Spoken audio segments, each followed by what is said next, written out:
শ্মশানের একদম শেষ প্রান্তে একটা পরিত্যক্ত একতলা বাড়ি প্রাচীরের মতো দাঁড়িয়ে আছে। স্থানীয় মানুষেরা বলে এটি নাকি একসময় মণিকান্তপুরের শেষ ডোমের বাড়ি ছিল। সকলে এক বাক্যে এই বাড়িকে চিনত শ্মশান বাড়ি নামে। শেষ ডোম মাধাই ডোমের বাড়ি ছিল এটা। তখন বাড়ি বলতে একটা ছোট্ট দুচালার ঘর আর সামনে ছোট্ট একটা মরা রাখার দালান। যখনই গ্রামে কারোর মৃত্যু হতো তখন শেষকৃত্য ধূপ ধুনো কাঠ অগরু চন্দন সব এই বাড়িতেই পাওয়া যেত। আর সব শেষে শ্মশান যাত্রীদের রাত্রে দেশি বাংলা মদের ব্যবস্থাও ছিল। মাধাইয়ের বয়স ছিল মাত্র 18 বছর। প্রচণ্ড ঝড় বৃষ্টির এক রাতে সে সবেমাত্র সব কিছু গুছিয়ে কাজ শেষ করতে যাবে, ঠিক তখনই একদল লোক একটা পরিত্যক্ত মরা কাঁধে নিয়ে এনে রাখে তার বাড়ির দালানে। তারা জানায় এটা তাদের গ্রামের এক ভিখারির মৃতদেহ। ভিখারির কেউ নেই, তাই তারাই দিয়ে গেল। ঝড় বৃষ্টিতে মাধাই তাদের সকলকে বাড়ি চলে যেতে বলে। বাকি কাজ সে করে নেবে জানায়। ফাঁকা শুনশান শ্মশানে একা কুম্ভের মতো দাঁড়িয়ে থাকা বাড়িটার উপর বজ্রাঘাত হয়। একসাথে মৃত্যু হয় মাধাই ও তার শ্মশান বাড়ি, এবং পুড়ে ছাই হয়ে যায় সেই বাড়িটা।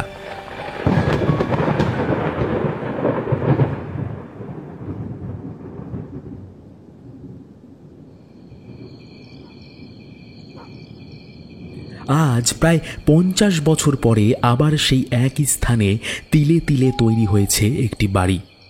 তবে এবার আর দুচালার ঘর নয়, একদম বালি আর সিমেন্ট দিয়ে তৈরি হবে সেই বাড়ি। সবে নিচটা তৈরি হয়েছে। আজ সেই বাড়ির ভিতরে আলোর ছোঁয়া দেখা দিয়েছে। বাড়ির প্রবেশ দরজার বাইরে বৃহৎ উঠোন সংলগ্ন অঞ্চল থেকে আগুনের লেলিহান শিখা দাউ দাউ করে জ্বলছে একটা যজ্ঞকুণ্ড থেকে। সেই আগুনের সামনে গ্রামের সকল আবাল বৃদ্ধ বনিতা গোল করে বসে আছে। প্রত্যেকের চোখে ভয় আর আতঙ্কের রেশ, হাত জোর করে রাখা। ঘন ঘন মহিলা কণ্ঠে মন্ত্রপাঠের আওয়াজ আসছে। একটু দূরে পাশে শুয়ে আছে একটি মেয়ে। শুয়ে আছে বলার চেয়ে ভালো অজ্ঞান হয়ে আছে, কিন্তু তার মুখ একটা কালো কাপড়ে ঢেকে রাখা। আবর্জনার মতো এক পাশে ফেলে রাখা আছে তার অচেতন দেহটা। যজ্ঞকুণ্ডের সামনে রাখা এক বাটি রক্ত, দুটো মাছ, একটা সিঁদুর লেপা ডাব, এক ছোট বাটি চন্দন আর একটা মরা কালো বিড়ালের কাটা ল্যাজ, আর তার সাথে রয়েছে কয়েকগুচ্ছ কাকের পালক, ধুনো, ছাই আর চাল। যিনি পূজারী তার আসনের পাশে রাখা একটা কলা পাতা, তাতে তিনি আস্তে আস্তে এক এক করে 16টা চালের মণ্ড বানালেন। তাতে মাছের অল্প টুকরো, কিছুটা ধুনো, ছাই আর উপর থেকে কিছুটা রক্তে ভিজে রক্তিম আকার করে নিলেন। তারপর চোখ উপরের দিকে করে এক এক করে মণ্ড সেই যজ্ঞের আগুনে ফেলতে লাগলেন। গ্রামবাসীরা অবাক হয়ে সেই দিকে চেয়ে রইলেন। তারপর তিনি চোখ খুললেন এবং গ্রামের এক বলিষ্ঠ ছেলেকে চোখ দিয়ে ইশারা করে ডাকলেন। ছেলেটির পরনে শুধু একটা ময়লা ধুতি। সে এগিয়ে আসতেই তার চোখের ইশারায় ছেলেটি বুঝল যে তাকে সেই অজ্ঞান হয়ে থাকা মেয়েটিকে নিয়ে আসতে বলা হচ্ছে। ছেলেটি একবার পিছনে ফিরে সমগ্র গ্রামবাসীর দিকে তাকিয়ে দেখল। না, কারোর কোনো অসম্মতি নেই, তবে সম্মতিও যে আছে সেটাও স্পষ্ট করে বোঝা যাচ্ছে না। দোনামোনা ভাব নিয়ে ছেলেটি টেনে আনল মেয়েটির নিশ্চল দেহটাকে। তারপর সেই মহিলা সেই মেয়েটিকে মুখবন্ধ অবস্থায় ওনার পাশে বসিয়ে তার গলায় একটা হার পরিয়ে দিলেন, যেটি তিনি সেই কালো বিড়ালের কাটা ল্যাজ আর কাকের পালক দিয়ে তৈরি করেছিলেন। তারপর ছেলেটির দিকে তাকিয়ে জিজ্ঞেস করলেন, কি নাম তোর? ছেলেটি হাত জোর করে বলল, আগে সবাই আমায় ওই। প্রায় ধমকের সুরে তিনি তাকে থামিয়ে বললেন, সবাই কি বলে ডাকে সেটা জানতে চাইছি। তোর ভালো নাম বল। আগে কানাই কানাই। বেশ, কাছে আয়। ছেলেটি কাছে যেতেই তিনি বললেন, তোকে আজ থেকে গ্রামের সুরক্ষার দায়িত্ব দিচ্ছি, পারবি তো? ছেলেটি ভয়ার্ত দৃষ্টিতে বলল, মানে আমাকেই কেন এই কঠিন কাজটার দায়িত্বে নিলেন? আরও তো অনেকে ছিল, তাদেরকে। ছিল, কিন্তু তোর মধ্যে একটা দৈব জ্যোতির লক্ষণ আছে যা তোকে আলাদা করে রক্ষা করবে, তাই তোকে এই ভার আমি দিচ্ছি। ছেলেটি এবার বেশ উৎসুকের ভঙ্গিতে বলল, হ্যাঁ, আমার মধ্যে দিব্য জ্যোতি? আমি আমি সত্যি করতে পারবো? পারবি বলেই তো বলছি। তাছাড়া তোরও কিছু প্রাপ্য হবে। আমাকে কি করতে হবে? হঠাৎ একটা আওয়াজে সকলের সুগভীর মনোযোগ একসাথে ভেঙে গেল। এতক্ষণ পরে সকল গ্রামবাসী দেখল সেই উঠোনের চার কোণে দাঁড়িয়ে আছেন চার মহিলা।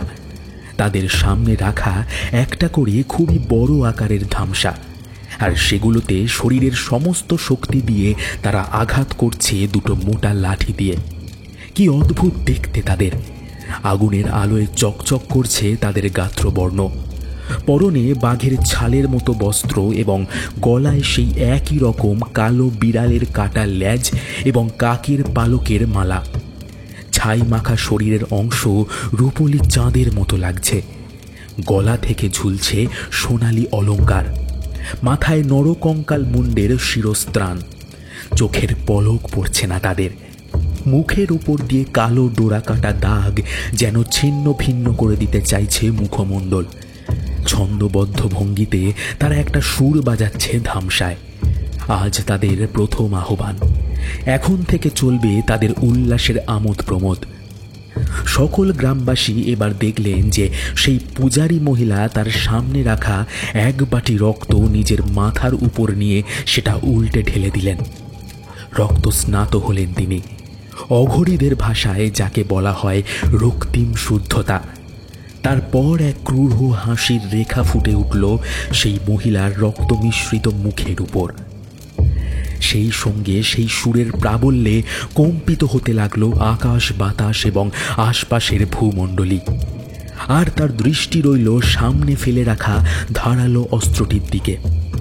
যজ্ঞের আগুনের লালচে আভায় সেই অস্ত্রের ধারালো অংশ যেন শানিত চোখে শাসাচ্ছে শুধুমাত্র সেই অচৈতন্য মেয়েটার নরম ঘাড়ের মাংসের দিকে। এরপর তিনি বললেন, সকলে যে যার নিজের ঘরে ফিরে যান। এখন এখানে একটা বিশেষ রীতি হবে যা আপনাদের সাধারণ মানুষের দেখার জন্য নয়, শুধু কানাই থাকবে আমার কাছে। মন্ত্রমুগ্ধের মতো সকল গ্রামবাসী ধীরে ধীরে সেই স্থান পরিত্যাগ করল। কানাই শুধু জোড়হাত করে সেই চার কোণের চার মূর্তিকে দেখতে থাকল। তারপর কাঁপা কাঁপা কণ্ঠে প্রশ্ন করল, এরা কারা? হ্যাঁ, মানে এখানে কি করবে? প্রশ্ন নয়, যা দেখবি চুপচাপ নিজের মধ্যে রাখবি। যদি বাইরের কেউ জেনেছে তাহলে এরা তোকেই ছিঁড়ে খাবে, তখন আমিও বাঁচাতে পারবো না। তুই এই গ্রামের রক্ষাকর্তা, অতএব তোকেই এখন এনাদের বিশ্বাস অর্জন করতে হবে। আমাকে এখন কি করতে হবে? সেই মহিলা আর কোনো কথা বললেন না। তার মুখে একটা ক্রূর হাসির রেশ শুধু দেখা গেল, আর চোখে দৃষ্টি গিয়ে পড়ল সেই মৃতপ্রায় দেহটার ওপর।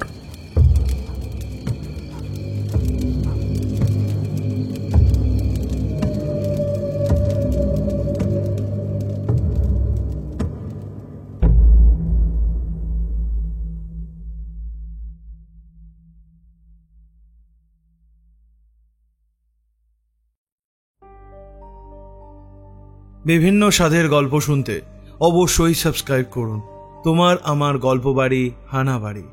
নমস্কার শ্রোতা বন্ধুরা, আমি ঋদ্ধি রয়েছি তোমাদের সামনে। কেমন আছো? আশা করি ভালো আছো আর সবাইকে ভালো রেখেছো। আর এই ভালো থাকার সাথে সাথে কিন্তু আজকাল আমাদের অনেক সাবধানেও থাকতে হবে। বন্ধুরা, আশা করি তোমরা বুঝতে পারছো আমি এখানে কোন ঘটনার পরিপ্রেক্ষিতে এই কথাটা বললাম। আজকে নারী পুরুষ সবাইকে, আমাদের সবাইকে খুব খুব খুব সাবধানে থাকতে হবে। চোখ খুলে থাকতে হবে, সতর্ক থাকতে হবে, যাতে বারবার সমাজের এই কলঙ্ক যেন আর না হয়, আর না হয়। শুরু করি গল্পের পরবর্তী অংশ। আজকের অর্ণব ঘোষের লেখা একটি ভয়ঙ্কর ভৌতিক গল্প তোমাদের সামনে নিয়ে এলাম, যার নাম শ্মশান বাড়ি। আজকে গল্প পাঠে আদিত্য। চলো আর দেরি না করে গল্পের পরবর্তী অংশ শুনে নেওয়া যাক। গল্পটি শেষ পর্যন্ত শোনার অনুরোধ রইল।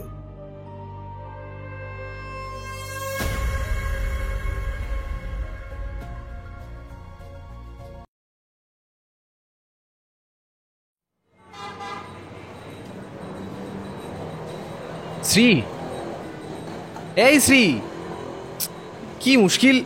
আরে শোন না। ওহ, এই মেয়েটাকে নিয়ে আর পারলাম না। অফিসের মেইন গেট থেকে পিছন পিছন দৌড়তে দৌড়তে ডাকতে থাকে অভিক।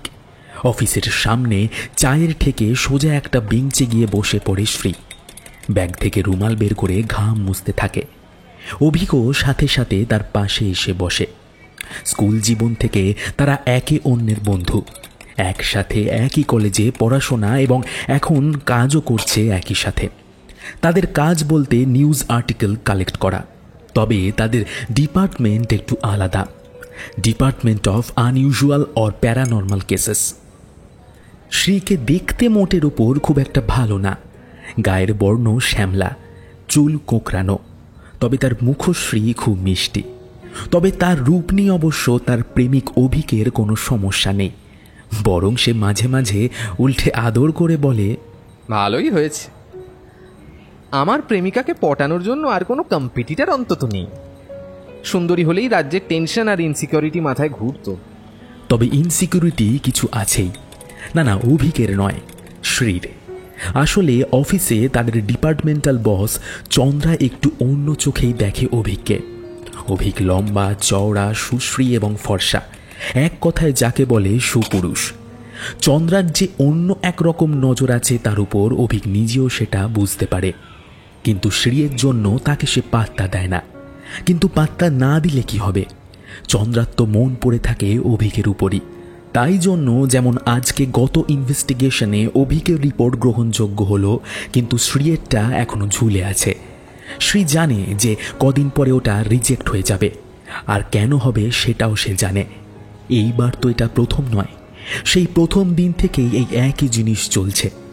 অভিক 2 কাপ চায়ের অর্ডার দিয়ে বলল, দেখ, এসব নিয়ে মন খারাপ করিস না। নেক্সট প্রজেক্টে আমাকে আর তোকে একসাথে কাজ করতে বলেছে, সেটা নিয়ে বরং আমরা ভাবি।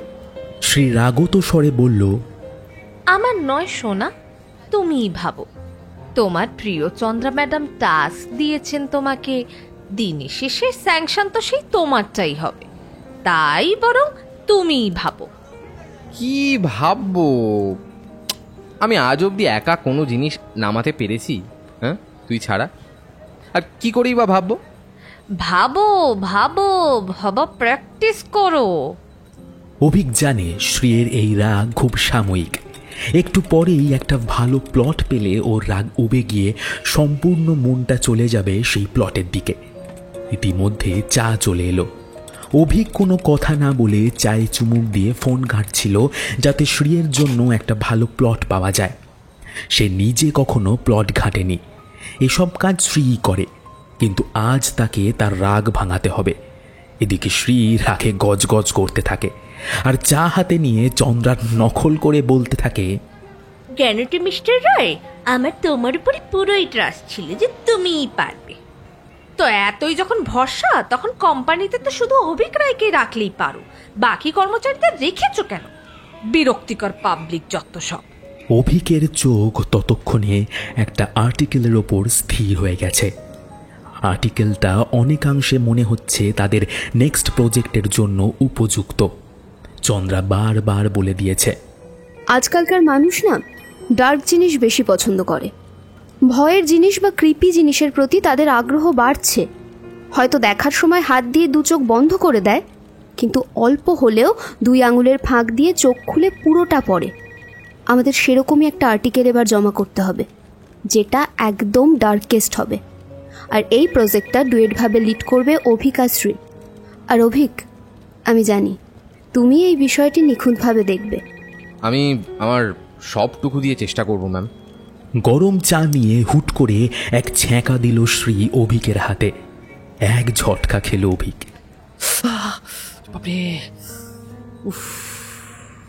শ্রী প্রায় নাক সিটকানো ভঙ্গিতে বলল, কার কথা ভাবছো অত মন দিয়ে?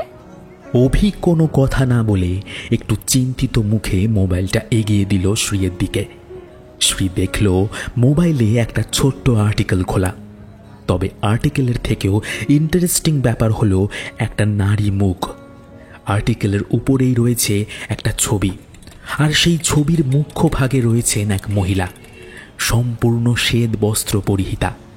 আর সেরকম কিছু উল্লেখযোগ্য বোঝা যাচ্ছে না। তবে যেটা ওদের মাথার চিন্তা হয়ে দাঁড়িয়েছে সেটা হলো এই মহিলাকে তারা চেনে। শ্রী অভিকের দিকে তাকিয়ে বলল, এই এই এটা আমাদের ঐন্দ্রিলা না? হ্যাঁ, ওর মতোই তো লাগছে।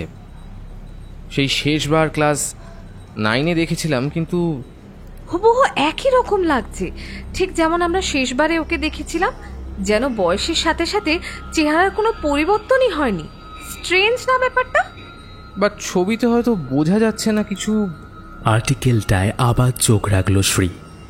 আর্টিকেলের উপর বড় বড় লাল অক্ষরে হেডলাইন লেখা, আজও প্রথায় গ্রামের অভূতপূর্ব উন্নতি, নেপথ্যে কৃষ্ণা মা। কৃষ্ণা কৃষ্ণা কৃষ্ণা মানে তো কালো, অথচ সাদা শাড়িতে নাম কৃষ্ণা। জমছে না ঠিক, কি ব্যাপার এটা? তারপর শ্রী চায়ের দাম মিটিয়ে এসে অভিকের পাশে বসে বলল, ছাড়, বাদ দে, চল গিয়ে প্লট খুঁজতে হবে। অভিক উচ্চবাচ্য কিছু করল না দেখে শ্রী ওর পাশে বসে জিজ্ঞেস করল, কি ভাবছিস বলতো? ভাবছি এই প্লটে কি কাজ করা যায় না, মানে এই রহস্যটা প্লট করলে কেমন হয়? শ্রী কিরকম নাক সিটকানো ভঙ্গি করে বলল, এতে আমাদের ডার্ক ম্যাটারে লিখতে হবে ভাই। তুই হঠাৎ করে ভণ্ড মা বাবাকে নিয়ে পড়লি কেন? আমার আগ্রহ হচ্ছে অন্য জায়গায়। এত বছর পরেও, কমপক্ষে তো 12 বছর হবে, একটা মানুষ এই 12 বছরে হুবহু একই রকম থাকে কি করে? একটু পরিবর্তন নেই চেহারায়।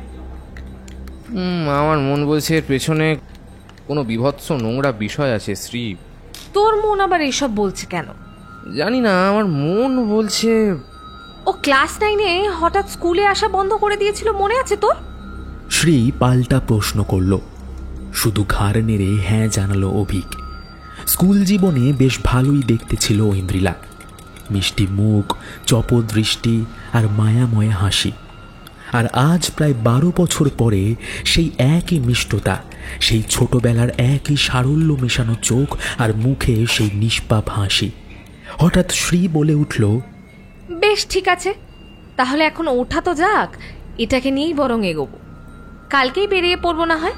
চল, গোছগাছ করতে হবে। আগে একবার ব্রহ্মানন্দ ঠাকুরের ওখানে যেতে হবে। তাহলে এক্ষুনি ওঠ, দেরি করিস না। ঠিক আছে, চল। চায়ের দোকানি শুধু উনুনে হাওয়া দিতে দিতে দেখতে থাকলো দুজনকে। তাদের কথাবার্তা এতক্ষণ সে শুনছিল। ফুটপাত ধরে দুজন কি সব বলতে বলতে দূরে মিলিয়ে গেল। উনুনের ধোঁয়ায় সেই স্থান থেকে অদৃশ্য হয়ে যায় দুজনের অস্তিত্ব।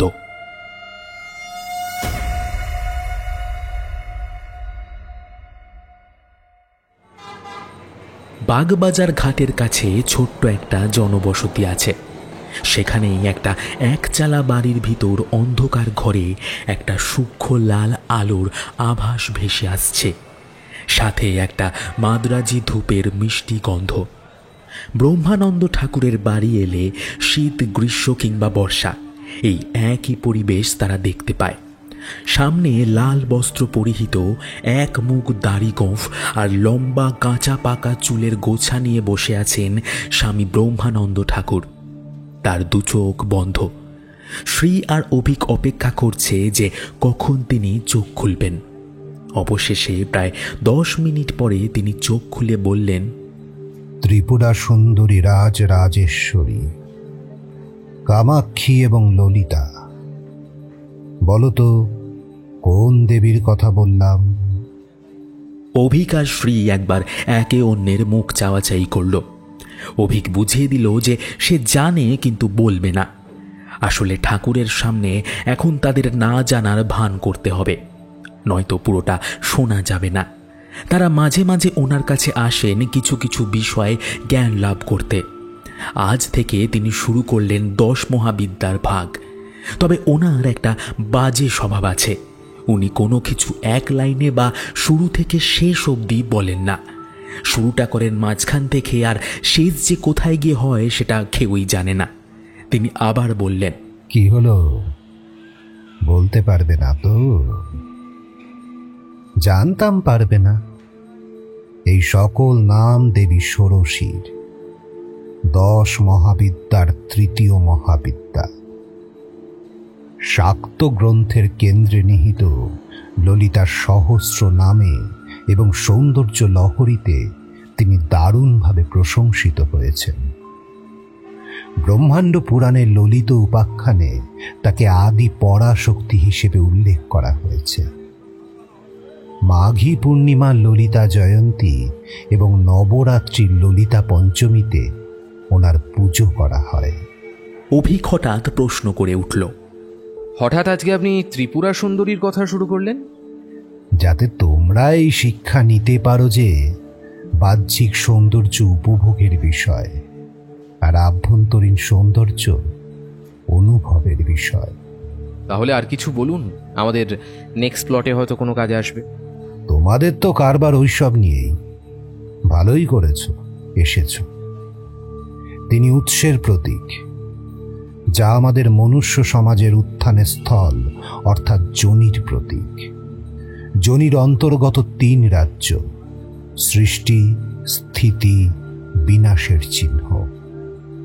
শাক্ত ধর্মের শ্রীকুল ঐতিহ্য অনুসারে ত্রিপুরা সুন্দরী হলেন মহাবিদ্যার অগ্রগণ্য, হিন্দু ধর্মের সর্বোচ্চ দেবতা এবং শ্রীবিদ্যার প্রাথমিক দেবীও। ত্রিপুরা উপনিষদ তাকে মহাবিশ্বের চূড়ান্ত শক্তি হিসাবে স্থান দেয়। তিনি ব্রহ্মা, বিষ্ণু এবং শিবের উপর শাসনকারী সর্বোচ্চ চেতনার প্রতীক হিসেবে চিহ্নিত। সেদিন আরও অনেক কিছু ঘটনা শুনে তারা বাড়ি ফিরেছিল প্রায় বিকেল নাগাদ। বাড়ি এসেই গোছগাছ শুরু করে দিয়েছিল পরের দিনের জন্য।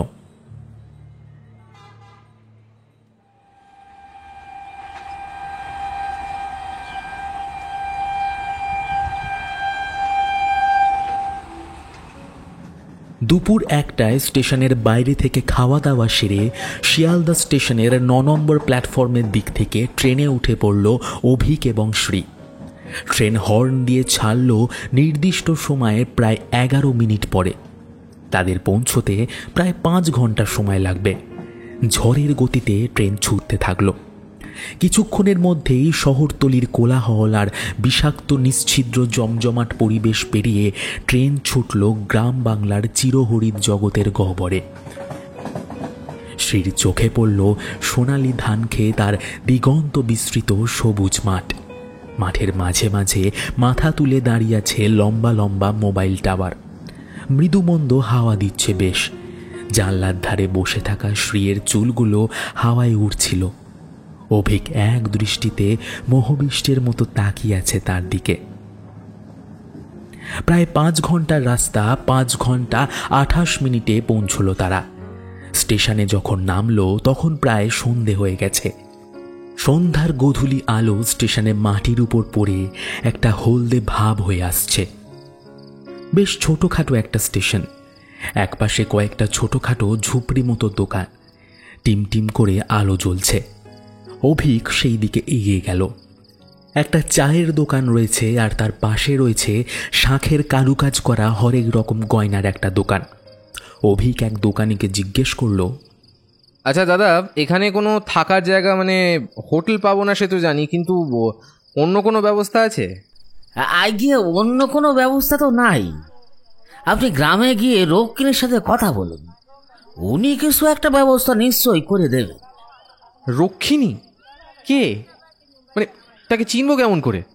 সে কি, আপনি রক্ষিণীকে জানেন না? তো এখানে তাহলে কি জন্য এসেছেন? অভিক বেশ ঘাবড়ে গেল। এটা কি রকম কথা? গ্রামে আসতে হলে কি আবার কাউকে চিনে আসতে হবে নাকি?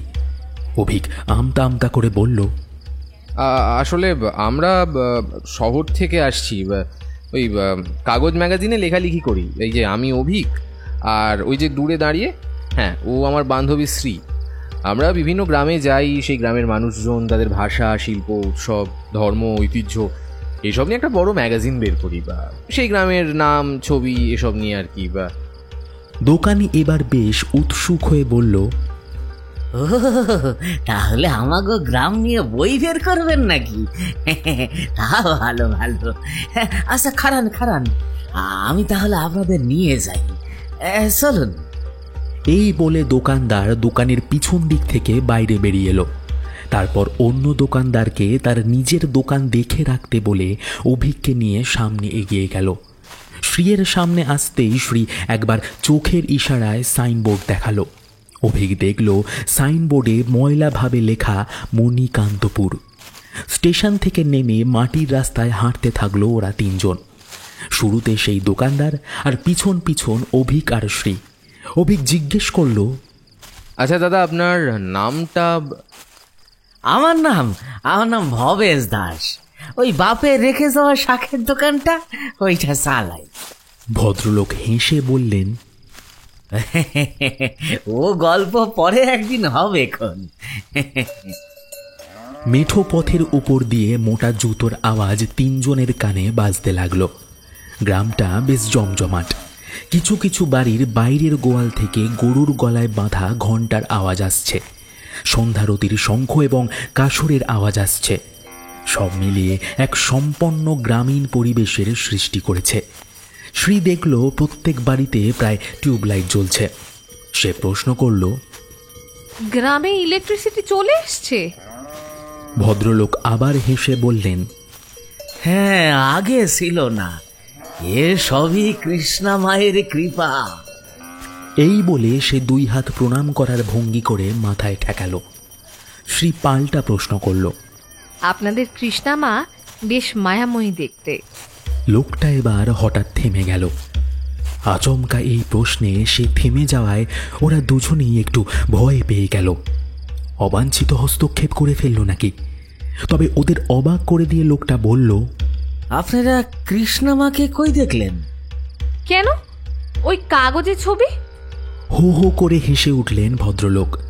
তারপর কিছুক্ষণ দম নিয়ে বললেন, ও তাই বলুন, আমি ভাবলাম আমরাই কৃষ্ণা মাকে মোটে একদিন দেখিছি, আর আপনারা কেমনে দেখলেন? একদিন? তাহলে ওই সাদা শাড়ি পরা মহিলা? উনি তো রক্ষিণী, কৃষ্ণা মায়ের ডান হাত। কৃষ্ণা মাকে কেউ দেখতে পায় না। তিনি যেদিন প্রথম এখানে এসেছিলেন সেই দিন শুধু সকল গ্রামবাসী দেখেছিল নাকি। তারপর থেকে উনি দেখা দেন না। আর ওই রক্ষিণী মা গ্রামের দেখভাল করেন, শান্তি বজায় রাখেন, কিন্তু মুখে কোনো কথা বলেন না। কথা বলেন না কেন? অবাক হয়ে প্রশ্ন করল শ্রী। ভদ্রলোক সেদিকে কান না দিয়ে শুধু বলল, আসুন আসুন। অভিক আর শ্রী একে অন্যের মুখ চাওয়াচাই করে নিল একবার। এই কিরকম অদ্ভুত রহস্য! ঐন্দ্রিলার উপরেও তাহলে একজন রয়েছেন। রহস্যজনক ব্যক্তি তাহলে এক নয়, বরং দুই। সেদিন রাতে তারা গিয়ে উঠল জগাই ঘোষের বাড়ি। তিনি এই গ্রামের একজন হোমরা চোমরা আদমি। সকলে তাকে শ্রদ্ধা করে। শ্রী আর অভিককে নিয়ে যখন ভবেশবাবু জগাই ঘোষের বাড়ির সামনে এসে তাকে ডাকলো এবং সে যখন বাইরে বেরিয়ে এলো, তখনই ওরা বুঝেছিল যে এই লোকের গ্রামে একটা প্রতিপত্তি আছে। খালি গা, বেশ মোটা সোটা ভদ্রলোক, গলায় একটা শাঁখের কাজ করা কাঁটাওয়ালা হার, কানে সাদা দুল, আর সমগ্র শরীরটা কয়লার ন্যায় কুচকুচে কালো। তার বাড়িটা দোতলা মতো, আর 5টা বাড়ির থেকে একটু উঁচু। সামনে চওড়া উঠোন, তুলসী তলায় প্রদীপ জ্বলছে। জগাই ঘোষ হাত জোর করে বলল, এই কি ব্যাপার ভবেশ, এই ভর সন্ধেবেলা কাকে নিয়ে এলি? এখন কিন্তু ওইসব দেখানোর সময় নেই। না না না না, আসলে আমার এই দুই আত্মীয় হঠাৎ আজ আমাদের গ্রামে ঘুরতে এসে। শহরে মানুষ, তাই ভাবলাম গ্রামে তুমি ছাড়া আর কার বাড়ি বা নিয়ে যাব। বেশ বেশ। বেশ কিছু বাক্যালাপের পর তারা ভিতরে ঢুকল। বেশ সম্পন্ন গৃহস্থ। একটা ঘর তাদের জন্য পরিষ্কার করে দেয়া হলো। হাত মুখ ধুয়ে একটু বিশ্রাম করে তারা রাতের খাবার খেতে বসল। খাওয়ার সময় অভিক প্রশ্ন করল, আচ্ছা, আমরা যখন এলাম আপনি তখন কি নাগার দেখানোর কথা বললেন? জগাই ঘোষ একটা সূক্ষ্ম হাসির রেখা মুখে টেনে নিয়ে বললেন, আপনারা এই গ্রামের তো লোক নন, সুতরাং আপনাদের দেখানোই যায়। খাওয়ার পর চলুন, দেখাচ্ছি। অভিক আর শ্রী তখন আর কোনো উত্তর না দিয়ে নিজেরা নিজেদের খাওয়াতে মন দিল। খাওয়া দাওয়া শেষে জগাই ঘোষ তাদের দুজনকে একতলার ভাড়ার ঘরে নিয়ে এলো। ঘরটা ভাড়ার ঘর হলেও বেশ পরিষ্কার পরিচ্ছন্ন।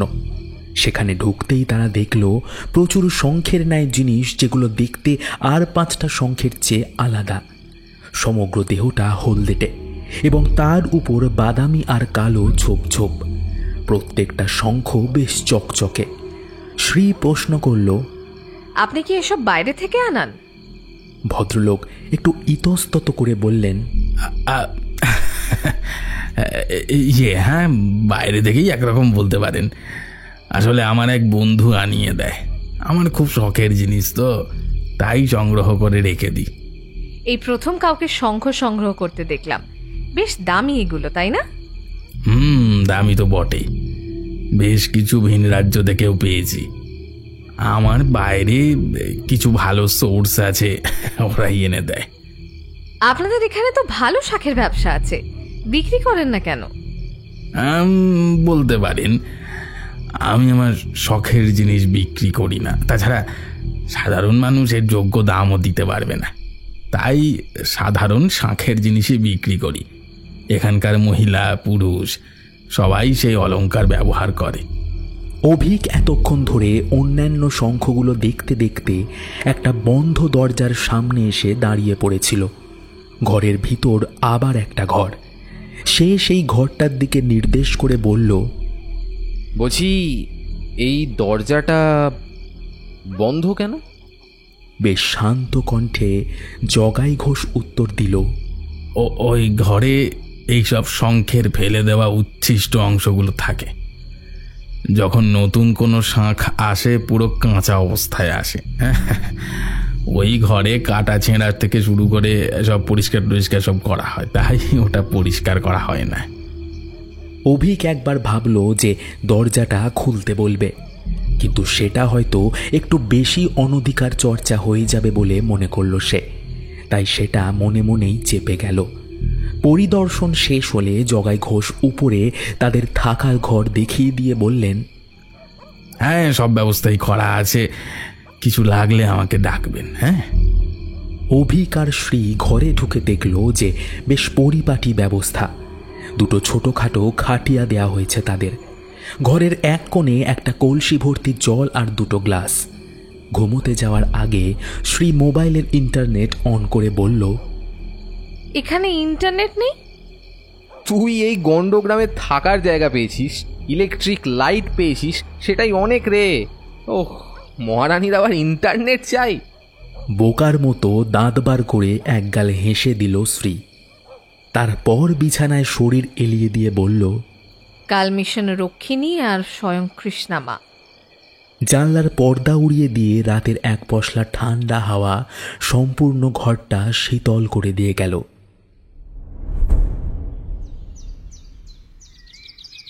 সকাল হতেই জগাই ঘোষের চাকর এসে দরজায় কড়া নেড়ে ওদের ডেকে দিয়ে গেল। তারপরেই হাতে হাতে দিয়ে গেল গরম চা আর বিস্কিট। চা খেয়েই অভিক আর শ্রী নিজের ক্যামেরা আর ডায়েরি নিয়ে বেরোলো গ্রামের রাস্তায়। খুব কুশলমণ্ডল গ্রাম। বিস্তীর্ণ ধান খেতে চাষিরা ধান গাছের চারা রোপণ করছেন। বাড়ির বউরা কোমরে কলসি নিয়ে দল বেঁধে জল ভরতে যাচ্ছে। কিছু গৃহস্থ ধান শুকিয়ে মাটিতে ছড়িয়ে রেখেছে বাড়ির উঠোনে। গোয়ালারা দুধ দুইছে। এক জায়গায় একদল ছোট ছেলে মেয়ে বসে আছে আর তাদের পড়াচ্ছেন একজন প্রবীণ ভদ্রলোক। কেউ কেউ বাড়ির দেওয়ালে ঘুঁটে দিচ্ছে, তাঁতি তাঁত বুনছে। কিছু কারিগর এক জায়গায় করাত দিয়ে কি যেন একটা কাটছে।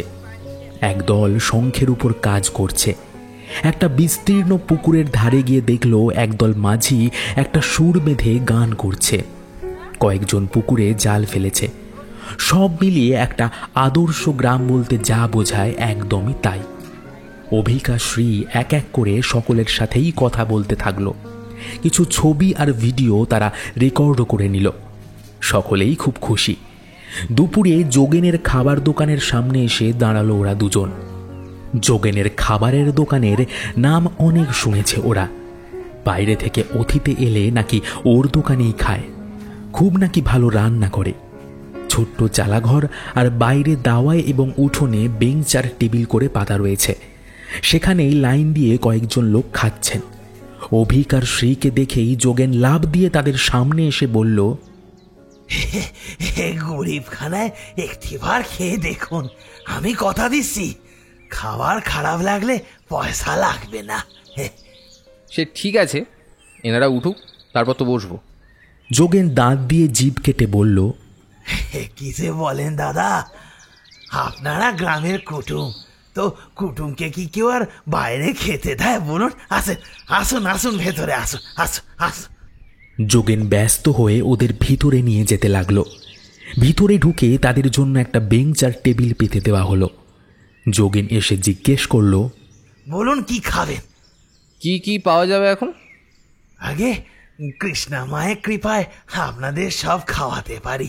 নিরামিষ, মাছ, মাংস, ডিম, যা বলবেন। অভিক ছোট থেকেই খেতে খুব ভালোবাসে। সে একটু উৎসুক হয়ে বলল, আচ্ছা, তোমাদের ওই কৃষ্ণা মায়ের কৃপায় একটু আলু পোস্ত আর লম্বা মোটাওয়ালা বেগুন ভাজা পাওয়া যাবে? নিশ্চয়ই। আর কি খাবেন দিদিমণি? একটা মাছ ভাত দিয়ে দাও। ঠিক আছে, আমি এক্ষুনি দিচ্ছি। এই বলে যোগেন চলে গেল। শ্রী একবার হেসে বলল, কলকাতায় আজকাল পাইস হোটেলগুলো ছাড়া এরকম খাবার পাওয়াই যায় না। অভিক কিন্তু এবারে একটু সিরিয়াস হয়ে ভাবছে। সে শুধু ঘুম মেরে বসে বলল, একটা বিষয় লক্ষ্য করেছিস, এখানে সব বিষয়ে কৃষ্ণা মায়ের একটা প্রভাব আছে, অথচ কেউ এনাকে একবারের বেশি চোখে দেখেনি। আজ সারাদিন আমরা গ্রামে ঘুরলাম, আমরা কিন্তু ঐন্দ্রিলা, মানে ওদের ভাষায় ওই রক্ষিণীকেও দেখলাম না। হ্যাঁ, একটা মানুষ মাত্র একবার সামনে এসে কি করে এতগুলো মানুষের মনে জায়গা করে নিয়েছে সেটাই তো বুঝতে পারছি না। তাছাড়া এই গ্রামে যেন সব কিছু বেশিই ভালো, খারাপের কোনো বালাই নেই। খারাপ থাকতেই হবে তার কি মানে? অভি, ভালো খারাপ নিয়েই জগৎ সংসার। যেখানে ভালো আছে সেখানে খারাপ থাকবেই, নয়তো ভারসাম্যটা রক্ষা হবে না। তুই বাকিটা ব্যক্তিগত সিনেমাটা দেখেছিস? হ্যাঁ, ওই তো তোর প্রেমের গ্রামে যাবে ঋত্বিকার ওই ছেলেটা। ইয়েস, ওটাতে একটা অবাস্তব গ্রাম দেখিয়েছিল, কিন্তু ওতেও ভালো খারাপের একটা প্রাকৃতিক সামঞ্জস্য ছিল। জিনিসটা ন্যাচারাল লাগছিল। অথচ এই গ্রামটা কেমন যেন রূপকথার রাজ্যের মতো লাগছে না? সবাই সুখে ঘর করছে, শান্তিতে আছে, কারোর কোনো কষ্ট নেই। গ্রামের খারাপ দিকটা যেন কেউ মন্ত্র বলে ভ্যানিশ করে দিয়েছে। বা খারাপ দিকটা আমরা দেখতে পাচ্ছি না, আর সেটা খুবই। শ্রী তার কনুই দিয়ে পেটে আঘাত করে চুপ করে যেতে বলল অভিককে। যোগেন ভাতের থালা নিয়ে এগিয়ে এসেছে তাদের টেবিলে। এক গাল হাসি দিয়ে বলল, এই নিয়ে আপনাদের নিরামিষ ভাত, আপনাদের মাছ ভাত, চেয়ে নেবেন যদি কিছু লাগে। সে চলে যেতেই অভিক শ্রীয়ের দিকে তাকিয়ে তার অসম্পূর্ণ কথাটা সম্পূর্ণ করল। ভয়ঙ্কর। খুব তৃপ্তি সহকারে খেলো ওরা দুজন। খাবার পরে হাত ধুতে গিয়ে একটা অদ্ভুত জিনিস লক্ষ্য করল অভিক। যোগেন বাথরুমের পিছনে আনমনে দাঁড়িয়ে আছে। একটু কাছে যেতেই দেখল তার চোখে জল। এই প্রথম এই গ্রামে সে কাউকে কাঁদতে দেখল। অভিক হাত ধুয়ে চুপি সারে ফিরে এসে শ্রীকে সম্পূর্ণ ঘটনা বলল। শ্রী সব শুনে বলল, দাঁড়া দেখছি। খাবারের দাম মেটানোর সময় শ্রী কায়দা করে বলল, আমরা সারা গ্রাম ঘুরে ঘুরে আজ লোকজনের সাথে কথা বলেছি, তোমার সাথে তো বলাই হলো না। আমি আর কি বলুম। কেন? যার কৃপায় এত ভালো খাবার খেলাম তার সম্পর্কে কিছু বলো। এই প্রশ্নে যোগেনের মুখ আবার শুকিয়ে এলো। অভিক এবার তার কাঁধে হাত রেখে তাকে আড়ালে নিয়ে গিয়ে চুপি চুপি কানে কানে ফিস করে বলল, দেখো, আমরা বোকা নই। আমরা বুঝেছি এই গ্রামের মাত্রাতিরিক্ত ভালো কিছুর মধ্যে কিছু না কিছু কালো সত্যি লুকিয়ে আছে, কিন্তু কেউ সেটা বলছে না। হয়তো তারা কিছু জানে না বা বলতে চাইছে না। তুমি কি কিছু বলবে আমাদের? যোগেন চুপ করে রইল। অভিক আবার তাকে বলল, আমরা তোমার সাহায্য করতে পারি। যোগেন এবার বেশ ধরা ধরা কণ্ঠে বলল, আপনারা আজ রাতে আসুন। অভিক পিছনে ফিরে একবার শ্রীয়ের দিকে তাকিয়ে নিল। তার চোখ জল করছে। এতক্ষণ পর একটা কালো রেখার আভাস পাওয়া গেছে, যেটা অবাস্তবের সাদা আচ্ছাদনে ঢাকা ছিল। অবাস্তব সুন্দর হলেও সেখানে কৃত্রিমের একটা আভাস পাওয়া যায়। বাস্তব জগতের অন্ধকার অনুসরণ করে আজ রাতে প্রবেশ করবে ওরা এক চূড়ান্ত সত্যের গহ্বরে।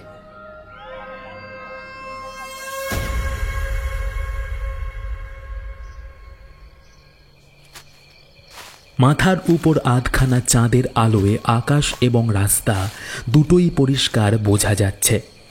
ইলেকট্রিসিটি এলেও রাস্তার ধারে ল্যাম্পপোস্ট এখনো বসেনি। রাতে তাই পথঘাট একটু অন্ধকারাচ্ছন্ন হয়ে থাকে। মোবাইলের ফ্ল্যাশ জেলে ওরা আস্তে আস্তে এগিয়ে গেল যোগেনের খাবারের দোকানের সামনে। বাইরের দাওয়ায় একটা বাল্ব জ্বলছে।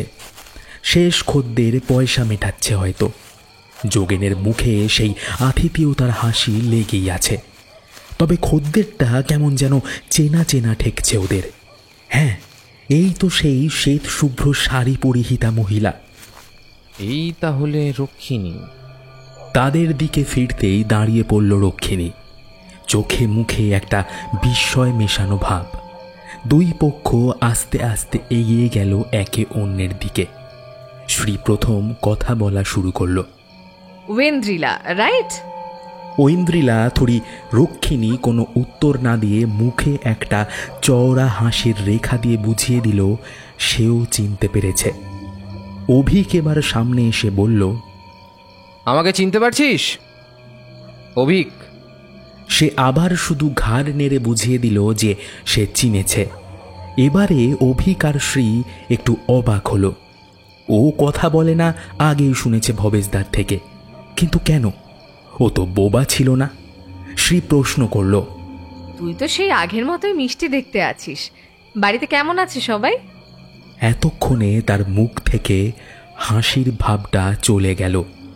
শ্রী বুঝল যে সে ভুল প্রশ্ন করে ফেলেছে। অভিক বলল, তুই কি সারাদিন এখন এই মৌনব্রত নিয়ে থাকিস? রক্ষিণী আবার সূক্ষ্ম হাসি হেসে ঘাড় নেড়ে বুঝিয়ে দিল হ্যাঁ। এতক্ষণ পরে সে পাল্টা প্রশ্ন করল ইশারায় যে তারা এত রাতে এখানে কি করছে। অভিক চটপট উত্তর দিল, সারাদিন গ্রামে ঘুরে ইন্টারভিউ করেছি, খুব রাত হয়ে গেছে, তাই যোগেনের কাছেই কিছু মুখে দিতে এলাম। দুপুরে খেয়েছিলাম, দারুণ রান্না করে। রক্ষিণী একবার যোগেনের দিকে ঘুরে দুই হাত জোর করে প্রণাম করে তাদের সামনে থেকে চলে গেল। তবে সম্পূর্ণ সময় দৃষ্টি অভিক আর শ্রীয়ের দিকেই ছিল। সে চলে যেতেই ওরা তিনজন ঘরের ভিতর ঢুকল। ঘরের ভিতর ঢুকতেই যোগেন কান্নায় ফেটে পড়ল। সে হাহাকারের মতো করতে থাকলো, হে ভগবান, হে ঈশ্বর, হে তোমার কেমন চাহিদা, তোমার কেমন চাহিদা। অভিক আর শ্রী তাকে শান্ত করিয়ে বসালো। অভিক কুঁজো থেকে এক ঘটি জল এনে দিল। যোগেন জল খেয়ে বলতে থাকলো, শুনুন, তবে প্রায় 12 বছর আগে একদিন রাতের বেলায় কালো পোশাক পরে এক তান্ত্রিক সাধিকা আমাদের গ্রামে আসেন। সাথে কাঁধে করে নিয়ে আসেন এক দেহ। মৃত কি জীবিত তখন জানি না। তখন আমাদের গ্রামে খুব খারাপ অবস্থা। পুকুরে মাছ ওঠে না, ঝড় জলে ফসল নষ্ট হয়ে গেছে। তার আগে 2 বছর অনাবৃষ্টিতে ফসল হয় নাই। ঘরে ঘরে গুটি বসন্ত দেখা দেয়। তখন এখনের মতো সুখ শান্তি ছিল না এখানে। তো তিনি এলেন, এসে বললেন দীর্ঘদিন দেবী পুজো পায়নি, তাই দেবীকে তন্তর মতে অধিষ্ঠান করতে হবে। কোন দেবী? সেটা তো বলেনি, শুধু বলেছিলেন লক্ষ্মী লাভ হবে, গ্রামের উন্নতি হবে, সব বাধা বিপত্তি কেটে যাবে। অভিক কিছুক্ষণ মাথা নিচু করে বসে তারপর বলল, তন্ত্রমতে দেবী লক্ষ্মী কে হতে পারে? আচ্ছা, তারপর কি হলো? তারপর সেই রাত এলো, আমাদের দুঃখের জীবনের শেষ রাত ছিল। সে বড় ভয়ঙ্কর রাত। শ্মশান বাড়িতে সেদিন সকল গ্রামবাসী বসেছিল, গ্রামের মোড়ল পর্যন্ত। মাঝপথে থামিয়ে দিয়ে শ্রী প্রশ্ন করল, 1 মিনিট, এই শ্মশান বাড়ি কোনটা?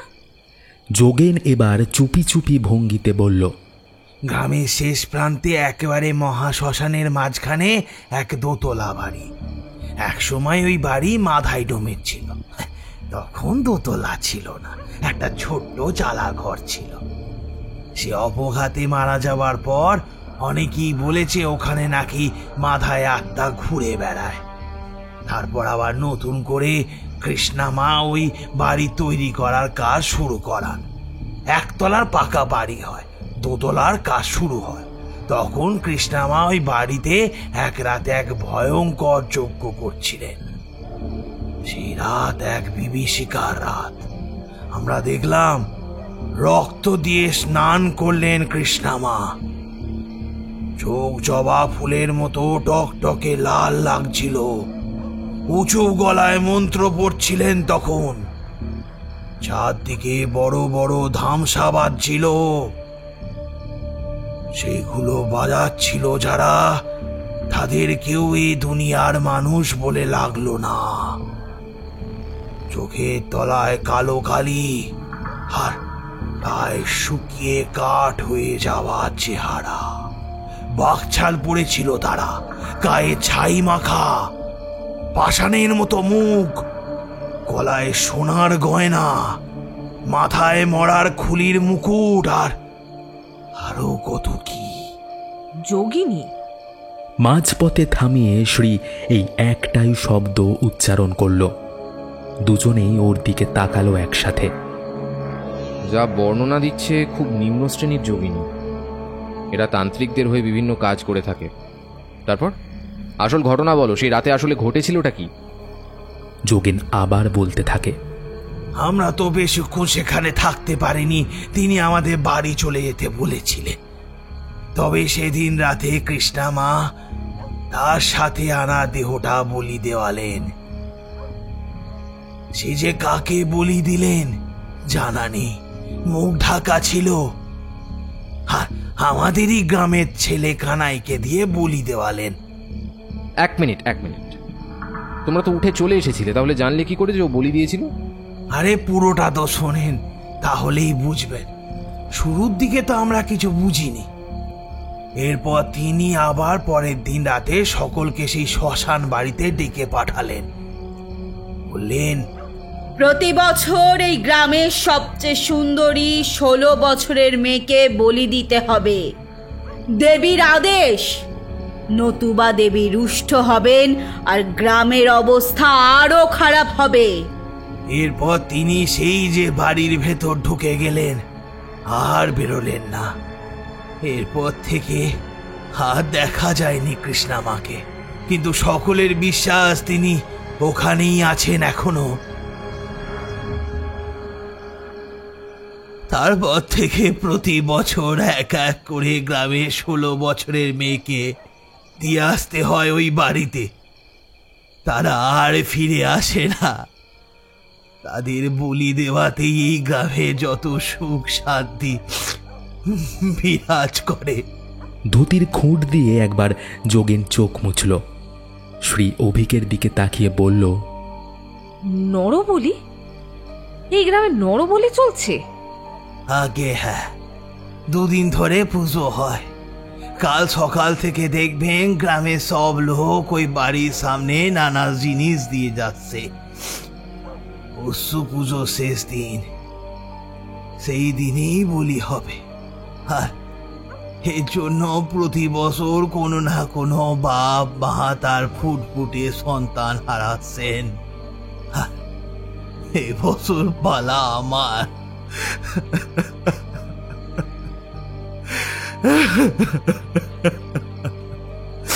অভিক আর শ্রী এতক্ষণে পুরো ব্যাপারটা বুঝল যে এবছর যোগিনের মেয়েকে বলি দিতে হবে। অভিকের কৌতূহলী মন প্রশ্ন করল, কৃষ্ণামাকে তো তোমরা একদিনই দেখেছ? হ্যাঁ, তা ভালো মতো না, রাতের অন্ধকারে দূরে বসেছিলেন। ওনার আর তোমাদের এই রক্ষিণী মায়ের মধ্যে কোনো মিল ছিল? না না না না, রক্ষিণী মা তো সুন্দর যুবতী, কি মিষ্টি মুখ, আপনারা তো দেখলেন ওনাকে। কিন্তু কৃষ্ণা মা দেখতে এত সুন্দরী ছিলেন না, একটু বয়স্কা মহিলার মতো দেখতেছিলেন। একটু ভেবে নিয়ে অভিক আবার জিজ্ঞেস করল, আচ্ছা, এই সবচেয়ে সুন্দরী মেয়ে কে? এ বিচার কে করেন? কৃষ্ণামা? না, রক্ষিণী মা। ইনি কবে এসেছেন গ্রামে? তা তো কেউ ঠিক করে জানে না। কৃষ্ণা মা বলেছিলেন ওনার অন্তর্ধানের পর ওনার এক সেবিকা আসবেন, তিনি গ্রামের দেখভাল করবেন। সেই থেকেই। আর ইনি থাকেন কোথায়? যোগেন বেশ আস্তে আস্তে উত্তর দিল, শ্মশান বাড়িতেই।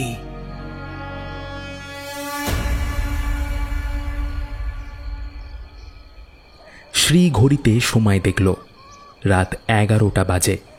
যোগেন চোখ মুছতে মুছতে বলল, হ্যাঁ, বলছি আপনাদের খাওয়া দাওয়া হয়েছে? হ্যাঁ হয়েছে, তুমি ব্যস্ত হও না, কিন্তু তোমাদের এই বলি দেওয়ার ব্যাপারটা ঠিক বুঝলাম না। মাকে তুষ্ট করার স্বার্থে। শ্রী এবার যোগেনকে ধরে বলল, মা কখনো সন্তানের বলি চান? তুমি একটু ভেবে দেখো না, সন্তান মারা গেলে কোনো মা কি খুশি হন? যোগেনের কাছে এই অব্যর্থ প্রশ্নের কোনো উত্তর ছিল না। ইতিমধ্যে ঘরে প্রবেশ করল এক সুন্দরী মেয়ে। অপরূপ তার সৌন্দর্য, কোমর অবধি খোলা কেশরাশি, চোখে দিগন্ত বিস্তৃত মায়া, গোলাপের পাপড়ির ন্যায় ঠোঁট, দেখলে যেন মন ভরে যায়। শ্রী তার দিকে তাকিয়ে বলল, এই তোমার মেয়ে? হ্যাঁ, ওই এক মা হারা মেয়ে আমার, নাম রাধেয়া। এত ফুটফুটে মেয়েটার এরকম অকালে বলি দিয়ে? শ্রী আর থাকতে পারল না, উঠে দাঁড়িয়ে পড়ল। অভিকও এবার যাওয়ার জন্য প্রস্তুত হলো।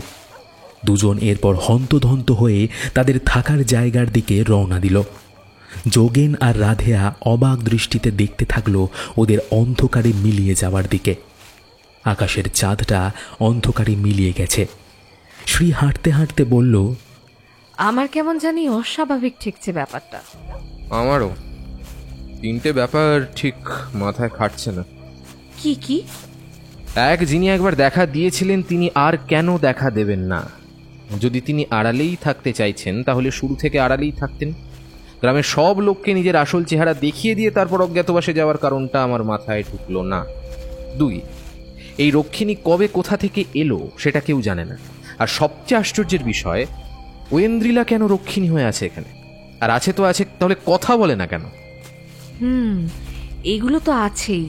আর 3 নম্বর? ওটা আগে কনফার্ম হব, তারপর। শোন, আমি কাল একটু কলকাতায় যাব। প্রায় ঝাঁঝিয়ে উঠল শ্রী। মানে আমি কি এখানে একা থাকবো? এসব ভুলভাল জায়গায় আমাকে একা ফেলে যাবি না তুই? অভিক শান্ত কণ্ঠে বলল, উফ, যেটা বলছি আগে শোন।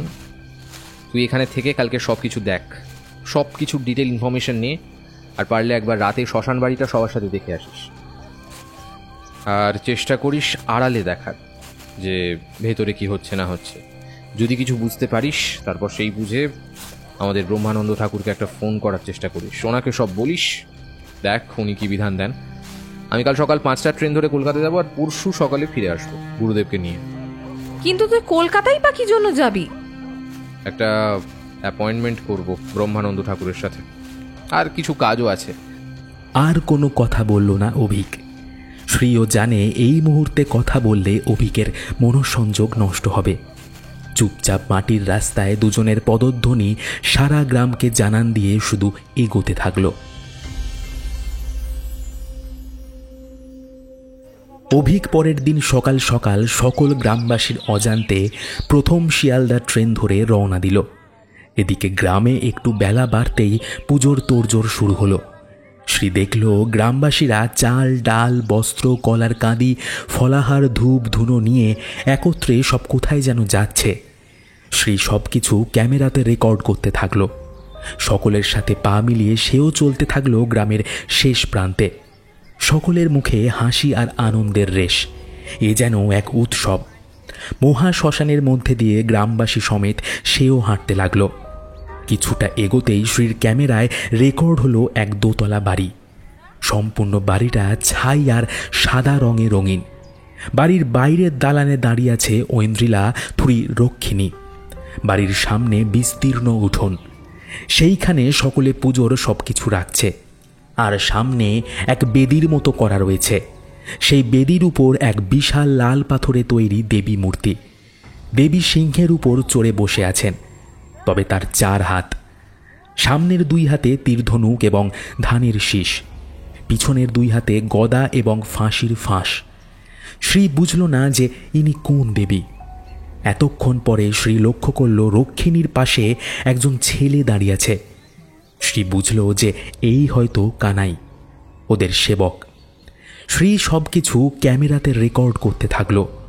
একবার সম্পূর্ণ বাড়িটা ভ্রমণ করে দেখল যে পিছনে একটা ভাঙা দরজা আছে, তবে তারপর পাঁচিল দিয়ে ঘেরা, অর্থাৎ ভিতরে ঢোকার রাস্তা একমাত্র সামনে দিয়েই। তাই ভিতরে ঢোকার অহেতুক ব্যর্থ চেষ্টা করতে চাইল না শ্রী, ওতে হিতে বিপরীত হতে পারে।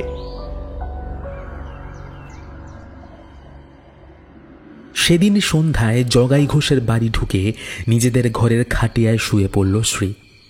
গ্রামের এক অন্য রূপ দেখল আজকে সে। কথাটা অভিককে জানানো প্রয়োজন। এই ভেবেই অভিককে ফোন করল শ্রী। অভিক ফোন তুলতেই বলল, সর্বনাশ হয়ে গেছে শ্রী, তুই ঠিক আছিস তো? শ্রী একটু ভেবাচাকা খেয়ে বলল, হ্যাঁ আমি ঠিক আছি, কিন্তু কি সর্বনাশ হয়েছে? অভিক বলা শুরু করল, আমি এখন ব্রহ্মানন্দ ঠাকুরের বাড়িতে আছি। আমি আজ সকালে সবার আগে গেছিলাম আমাদের স্কুলে। সেখানে রেজিস্ট্রার থেকে ঐন্দ্রিলা তখনকার ঠিকানা নিয়ে ওদের বাড়ি গেলাম। যদিও সে বাড়ি এখন তালা মারা। আশেপাশে প্রতিবেশীদের থেকে একটু খোঁজ নিলাম, আর তাতে জানতে পারলাম যে ঐন্দ্রিলার দিদি, যার নাম শর্মিষ্ঠা, ওর একটা দুটো বিশেষ রোগ ছিল। দুটো রোগ? কি কি? একটা হলো ওয়েনার সিনড্রোম, যার মানে হলো বয়সের সাথে সাথে দ্রুত বার্ধক্যের মতো দেখতে হওয়া। 13 থেকে 30 বছরের মধ্যে চামড়া কুঁচকে যায়, চুল সাদা হতে থাকে, দেহ শিথিল হয়ে পড়ে। তার মানে? হ্যাঁ, যোগেন বলেছিল কৃষ্ণামাকে দেখতে অনেকটা বয়স্কা মহিলার মতো।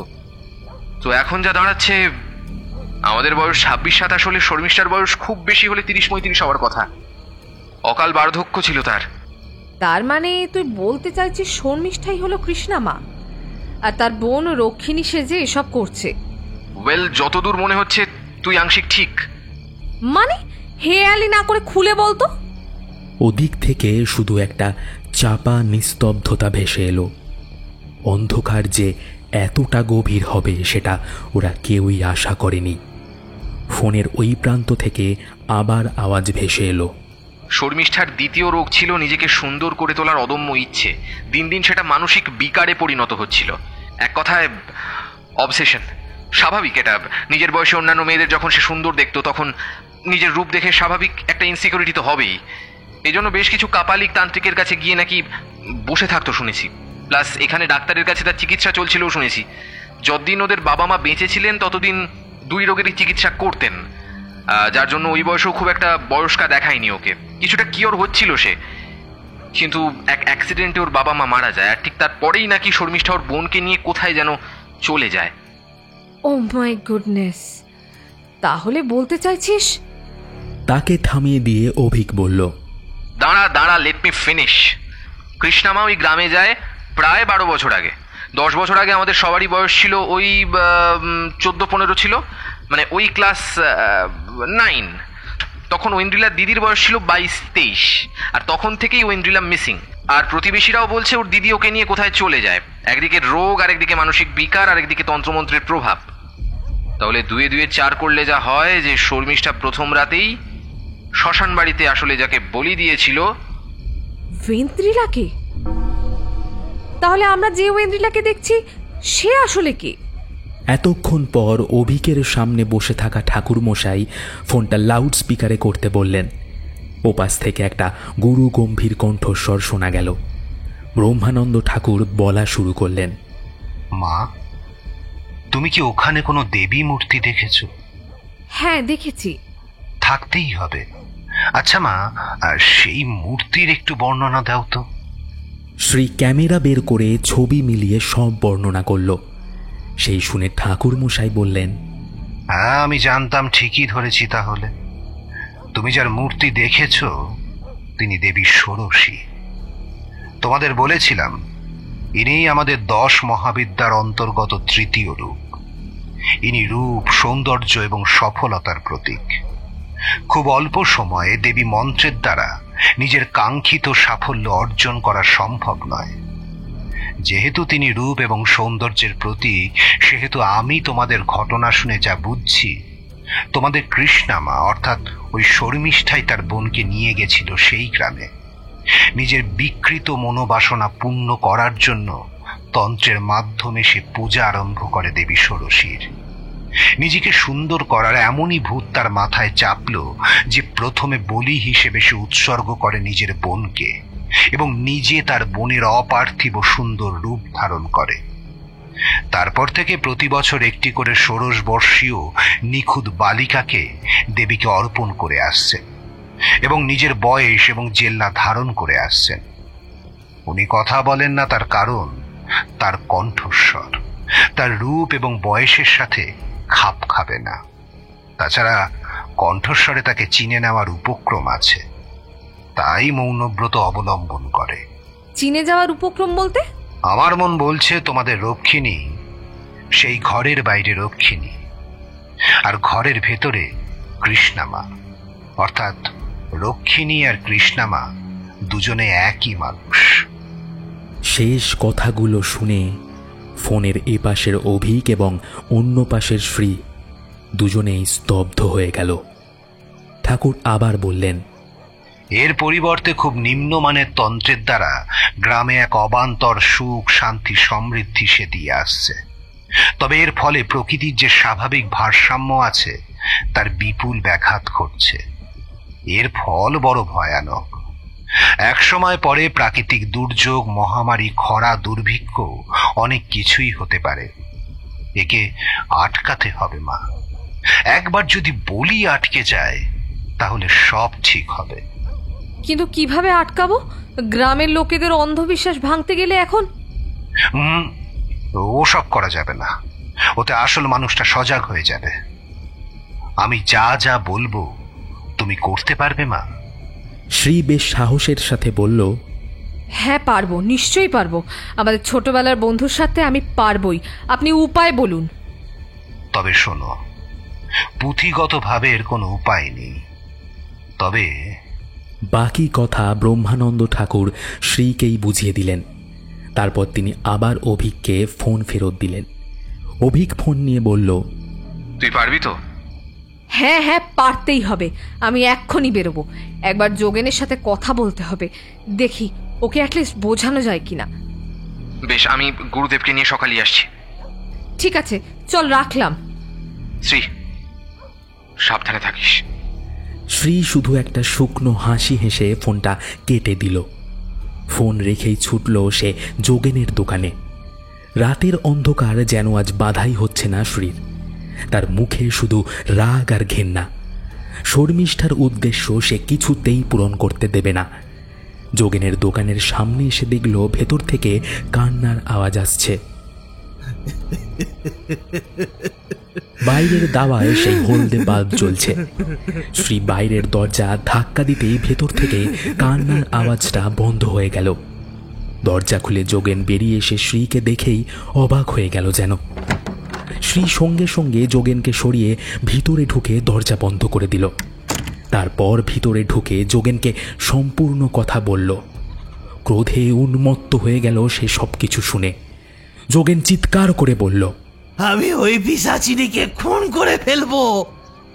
শ্রী সাথে সাথে তার মুখ চেপে ধরে বলল, তুমি তোমার মেয়েকে কুৎসিত রূপে জীবিত দেখতে চাও নাকি সুন্দর হিসেবে মৃত দেখতে চাও?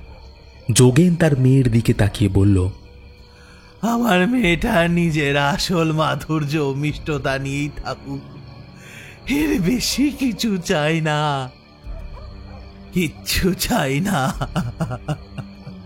বেশ, তাহলে কাউকে কিচ্ছু জানানো যাবে না। খবরদার বলছি, জানালে তোমার মেয়েকে আমি বাঁচাতে পারবো না। কথা দাও তুমি আমায়। যোগেন ছল ছল চোখে শ্রীর হাতের উপর হাত রেখে কথা দিল। শ্রী এরপর বলল, কাল সকাল থেকে ওর মুখ ঢাকা থাকবে তো?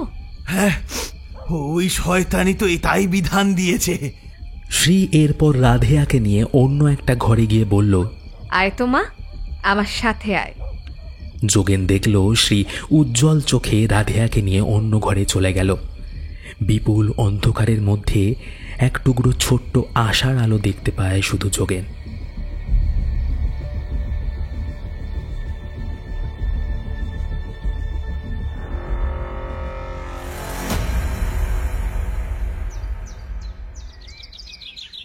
ভোরবেলা হতেই মণিকান্তপুরের প্রথম ট্রেন ধরে রওনা দেয় অভিক এবং ব্রহ্মানন্দ ঠাকুর।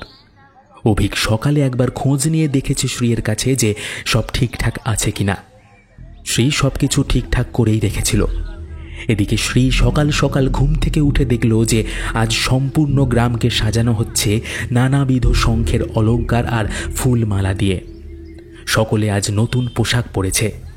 শ্রী নিজেও একটা ভালো পোশাক পরে বেরিয়ে এলো। আর ঘণ্টাখানেকের মধ্যেই অভিক আর গুরুদেব চলে আসবেন। যোগেনকে সব বলা আছে। আজকে তার বাড়ি থেকে কিছু জিনিস সকালের পুজোর জন্য যাবে। চাল, ডাব, সিঁদুর, তেল আর 5টা ধান। শ্রীয়ের কথা অনুযায়ী সব কিছু ঠিকঠাক করেই পাঠিয়েছে যোগেন। শ্রী এসে যোগেনের বাড়ির সামনে দাঁড়ালো। সকলের চোখের আড়ালে শ্রী একবার যোগেনকে ইশারায় জিজ্ঞেস করল যে সবকিছু ঠিকঠাক আছে কিনা। যোগেনও বুঝিয়ে দিল যে এখনো অবধি সব ঠিকঠাকই আছে। রাতে বলির জন্য যাবে রাধেয়া এবং 1 ঝুড়ি পাকা কলা আর রক্তজবা। একটু পরে অভিক আর গুরুদেব গ্রামে এলো। শ্রী আগেই ফোন করে বলে দিয়েছিল তাকে সোজা চলে আসতে শ্মশান বাড়িতে। কথা মতো অভিক গুরুদেবকে নিয়ে সেখানেই গেল। সেখানে পৌঁছতেই তারা দেখল যে এটা আর শ্মশান লাগছে না, কোনো উৎসব বাড়ি লাগছে। গ্রামের লোকগুলো কি সত্যি এতই অন্ধবিশ্বাসী যে একজন মেয়ের বলি হবে তার জন্য এত আয়োজন, এত উৎসব? বাড়ির ভিতর ঢুকে তারা দেখল মা ষোড়শীর পুজো হচ্ছে। ঘণ্টা আর কাসর বাজছে। পুজো করছে রক্ষিণী নিজেই। সকাল থেকে দুপুর গড়িয়ে এলো। পুজোর শেষে প্রসাদ বিতরণ শুরু হলো। খোদ যোগেনের তত্ত্বাবধানে আজকে রান্না হয়েছে খিচুড়ি, বেগুন ভাজা, 5 মিশালি সবজি, চাটনি আর পায়েস। সকলে খুব তৃপ্তি সহকারে খেল। বিকেল গড়িয়ে সন্ধ্যা আসতেই একে একে গ্রামবাসী বাড়ি যাওয়ার তোড়জোড় শুরু করল। কিছুক্ষণ পরে প্রায় সবাই উঠে এলে আস্তে আস্তে যোগেন এবং বাকি ওরা 3 জন বেরিয়ে এলো। তবে তারা বাড়ি ফিরল না। শ্মশানের এক প্রান্তে একটা বড় নিম গাছ আছে। সেখানের পিছন দিকটা সরাসরি তাদের বাড়ির উঠোনের মুখোমুখি আছে। এই গাছের অবস্থান এমনই যে বাড়ির ভিতর থেকে গাছের পিছনের কাউকে দেখা সম্ভব নয়। তবে গাছের পিছন থেকে বাড়ির উঠোন সংলগ্ন অঞ্চল ভালোই দেখতে পাওয়া যায়। যোগেন এবং বাকি 3 জন দেখল সকলে চলে যেতে কানাই ধীরে ধীরে এক মুখ ঢাকা মেয়েকে নিয়ে এলো। যোগেন বুঝল এ তারই মেয়ে রাধেয়া। এরপর সকলকে অবাক করে রক্ষিণী বাড়ির ভিতর ঢুকে গেল। তখনও তার পরনে চিরাচরিত সেই শ্বেত শুভ্র শাড়ি। সে ভিতরে ঢুকতেই কানাই মেয়েটিকে দেবী ষোড়শীর পায়ের সামনে এনে বসালো আর ঢাকা দেওয়া রক্তজবা এবং কলার ঝুড়িটা রাখল তার পাশে। তারপর বাবু হয়ে সে ধ্যানে বসল। এর পরের দৃশ্যের জন্য ওরা কেউই প্রস্তুত ছিল না। ভিতরের দরজা খোলার আওয়াজ এলো। বেরিয়ে এলো এক কালো কাপড় পরিহিত মহিলা। বয়স দেখে মনে হচ্ছে প্রায় 60-এর উপর হয়ে গেছে। কোথায় সেই মুখের মিষ্টতা, কোথায় সেই চপল চোখ, কোথায় সেই সুগঠিত দেহ, নিগৌড় কালো কেশরাজি কোথায়? এ যেন অন্য রূপ ধারণ করে বেরিয়ে এলো কেউ। শ্বেত কেশ ছোট করে কাঁধ অবধি ছাঁটা, মুখের চামড়া ঝুলে পড়েছে, কপালে লাল তিলক, 2 হাতে কৃষ্ণবর্ণের মালা, গলায় রুদ্রাক্ষ। সে এসে এক পা তুলে কানাইয়ের কাঁধের ওপর রাখল। তারপর ছোট বাচ্চারা যেমন বড়দের কাঁধে চাপে, ঠিক সেই রকম করে সে চেপে বসল কানাইয়ের কাঁধের ওপর। দুজনের আঙুল নিজেদের নাভিদেশের নিচে এক অদ্ভুত ভঙ্গিতে ধরা রইল। শ্রী একবার চুপি চুপি জিজ্ঞেস করল, ওটা কিসের চিহ্ন ঠাকুরমশাই? শক্তি মুদ্রা। যে কোনো তন্ত্র সাধনায় শক্তির আরাধনা আবশ্যিক। শক্তি তোমায় রক্ষা করে এবং তন্ত্রের জগতের সাথে তোমায় যুক্ত করে। এইভাবে কিছুক্ষণ থাকার পর তারা দেখল হঠাৎ সামনের কুণ্ড থেকে দাউ দাউ করে আগুন জ্বলে উঠল। তারপর এক অদ্ভুত দৃশ্য দর্শিত হলো তাদের সামনে।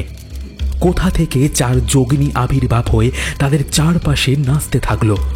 তারা অর্ধনগ্ন অবস্থায় অদ্ভুত ভঙ্গিতে হাত পা ছুঁড়তে থাকে। এই ভয়ানক দৃশ্যের মাঝেও রাধেয়া চুপচাপ স্থির হয়ে বসে আছে। যদিও তার মুখ ঢাকা বলে সে কিছুই দেখতে পাচ্ছে না, তবু অনুভব তো করতে পারছে সে। তার সহ্য শক্তির অপরিসীম ক্ষমতার উদাহরণ পেল সকলে। দূর থেকে এই দৃশ্য ওরা দেখতে দেখতেই ভয় পাচ্ছিল। এইভাবে নৃত্য কতক্ষণ চলেছিল ওদের ধারণার বাইরে। তারপর ওরা দেখল ওই 4 যোগিনী আস্তে আস্তে সেই বাড়ির উঠোনের 4 কোণে চলে গেল। সেই 4 কোণে রাখা ছিল 4টে বৃহৎ আকার ধামসা, আর তার পাশে রাখা 4টে দেশি মদের বোতল। নিম গাছ থেকে তারা একজন মাত্র যোগিনীকেই দেখতে পাচ্ছে, আর তাতেই আন্দাজ করে নিচ্ছে বাকি 3 কোণের 3 জনও একই কার্য করছে। সেই দেশি মদের বোতল থেকে অনেকটা মদ ঢকঢক করে গলায় ঢেলে নিল তারা, আর শেষের কিছু অংশ ধামসার চামড়ার আবরণে এবং লাঠির গায়ে মাখিয়ে নিল। তারপর একসাথে 4 জন একই সুরে সেই ধামসা বাজাতে শুরু করলো। সুরটা শুনি যোগেন বলল, এই সুর আমি জানি। যেদিন প্রথম দেখেছিলাম সেদিনও ওই 4 যোগিনী এই সুর বাজাচ্ছিল। একটু পরেই ওরা আমার মেয়েটাকে। চোয়াল শক্ত করে শ্রী বলল, পারবে না দিতে, আমার ওপর ভরসা রাখুন। আমি যা করে দিয়েছি ওরা বলি কাঠেও ওঠাতে পারবে না রাধেয়াকে।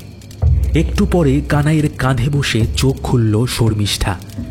তারপর কানাইয়ের কাঁধে বসেই কি যেন বলল। ধামসার তীব্র আওয়াজে শুনতে পেল না তারা। কানাইয়ের কাঁধ থেকে উঠে বসল শর্মিষ্ঠা। তারপর সামনের বাটিতে রাখা রক্ত নিয়ে দেবীর উদ্দেশ্যে তুলে ধরে সোজা নিজের মাথায় ঢালল। রক্তমাখা শর্মিষ্ঠাকে অসম্ভব ভয়ানক লাগছিল দেখতে। তারপর কানাই এগিয়ে গেল ঝুড়ির দিকে, আর শর্মিষ্ঠা গেল রাধেয়ার মুখের বাঁধন খুলতে। আর কিছুক্ষণ পরেই দুজনের কণ্ঠ থেকে আর্ত চিৎকার বেরিয়ে এলো।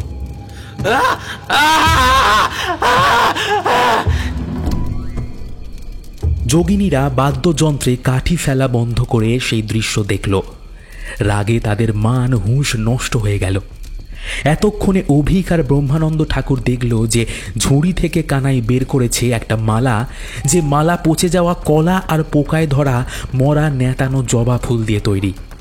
আর বলির প্রধান অন্যতম উপাদান যিনি, যাকে সর্বদিক থেকে নিখুঁত সম্পন্না হতে হয়, তার সমগ্র মুখমণ্ডল জুড়ে বেশ কিছু কাটার দাগ। চোখের তলায়, গালে, থুতনিতে, নাকের উপর সর্বমুখ জুড়ে যেন অজস্র ছুরি কাঁচি চালানো হয়েছে। রাগে ফুঁসতে থাকে কৃষ্ণা মা। নিখুঁত মানুষ লাগে বলির জন্য। সেই বলির দেহে এখন দেখা দিয়েছে খুঁত, বলির অনুপযোগী। মনে মনে প্রচুরভাবে শাপ দিতে থাকে যোগেনকে। কিন্তু এখন বলির রক্ত না হলে তো যোগিনীর ক্ষুধা তৃষ্ণা কিছুই মিটবে না। আর সেটা না হলে তো সে দেখল 4 যোগিনী আস্তে আস্তে তারই দিকে এগিয়ে আসছেন। চোখে মুখে বিভৎস রাগ আর খিদে। তারা চারজন চার কোণ বরাবর এগিয়ে আসছে শর্মিষ্ঠার দিকে।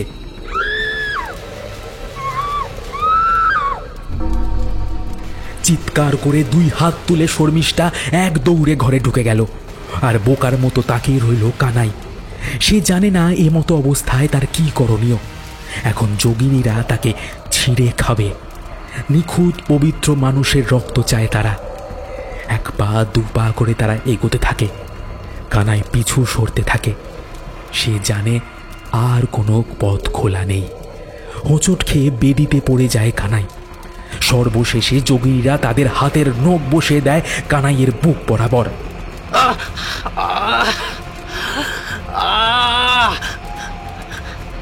ভীষণ চিৎকারে আকাশ বাতাস ধ্বনিত হতে থাকলো। চিরচির করে বুকের চামড়া আর মাংস ছেঁড়ার আওয়াজ এলো। লাল রক্তে ভেসে যেতে লাগলো চারিদিক। আর সেই সাথে চামড়া খুবলানোর আওয়াজ, মাংস বের করে নেওয়ার আওয়াজ আর খাওয়ার আওয়াজ আসতে থাকলো। একটা বিভৎস বাজে গন্ধ নাকে আসতে থাকলো। সেই সাথে যোগিনীদের অপার্থিব চিৎকার। বাইরে ওরা বুঝতে পারলো ভিতরে যোগিনীদের অমানুষিক খাবার দৃশ্য চলছে। কিন্তু এই দৃশ্য রাধিয়া দেখতে না পেরে ভয়ে চোখ বন্ধ করে দৌড়ে বাড়ি থেকে বেরিয়ে যেতে লাগলো। এমন সময় যোগেনও তাকে দূর থেকে ডাকলো, রাধিয়া মা, রাধিয়া মা, মা এইদিকে আয়, এইদিকে এইদিকে আয়, তাড়াতাড়ি আয়, তাড়াতাড়ি। সে দাঁড়িয়ে পিছনে ঘুরে দেখলো নিম গাছের পিছনে ওদের চারজনকে। সে ছুটে এসে তার বাবার বুকে মুখ গুজে কাঁদতে লাগলো। এতক্ষণে এই দৃশ্য তারাও আর আড়াল থেকে দেখতে পাচ্ছিল না। ধীরে ধীরে তারা সকলে মুখ ঘুরিয়ে নিল সেই বিভৎস দৃশ্য থেকে। ভীষণ চিৎকারের যন্ত্রণায় কানে হাত দিয়ে বসে পড়ল শ্রী। এরপর কিছুক্ষণ সেই একই খাওয়া দাওয়ার আওয়াজ জ্বলল। তারপর ধীরে ধীরে সবটা নিস্তব্ধ। আকাশের মেঘ সরে গিয়ে হালকা চাঁদের আলো দেখা দিচ্ছে।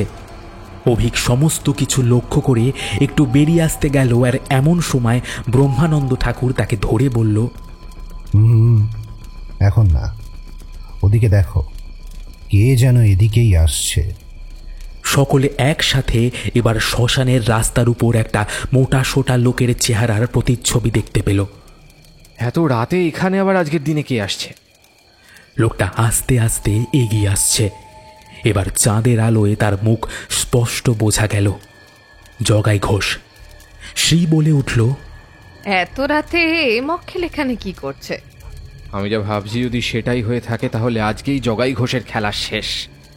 জগাই ঘোষ বেশ খুশি মনে বাড়ির ভিতর ঢুকল। ঢোকার ঠিক কয়েক সেকেন্ড পরেই এক তীব্র গগনভেদী চিৎকার শোনা গেল।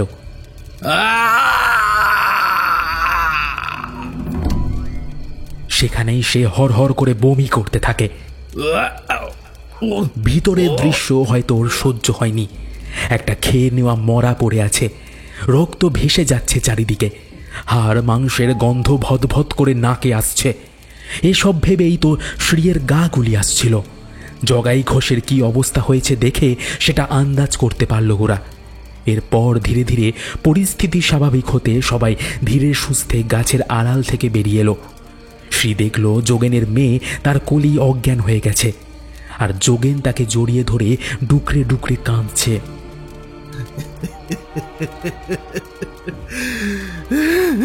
একটা স্নিগ্ধ হাসির রেশ টেনে গেল শ্রীর মুখশ্রীতে। আকাশের মেঘ কেটে গিয়ে চাঁদের স্নিগ্ধ আলো শ্মশানের রাস্তার উপর পড়তে থাকলো।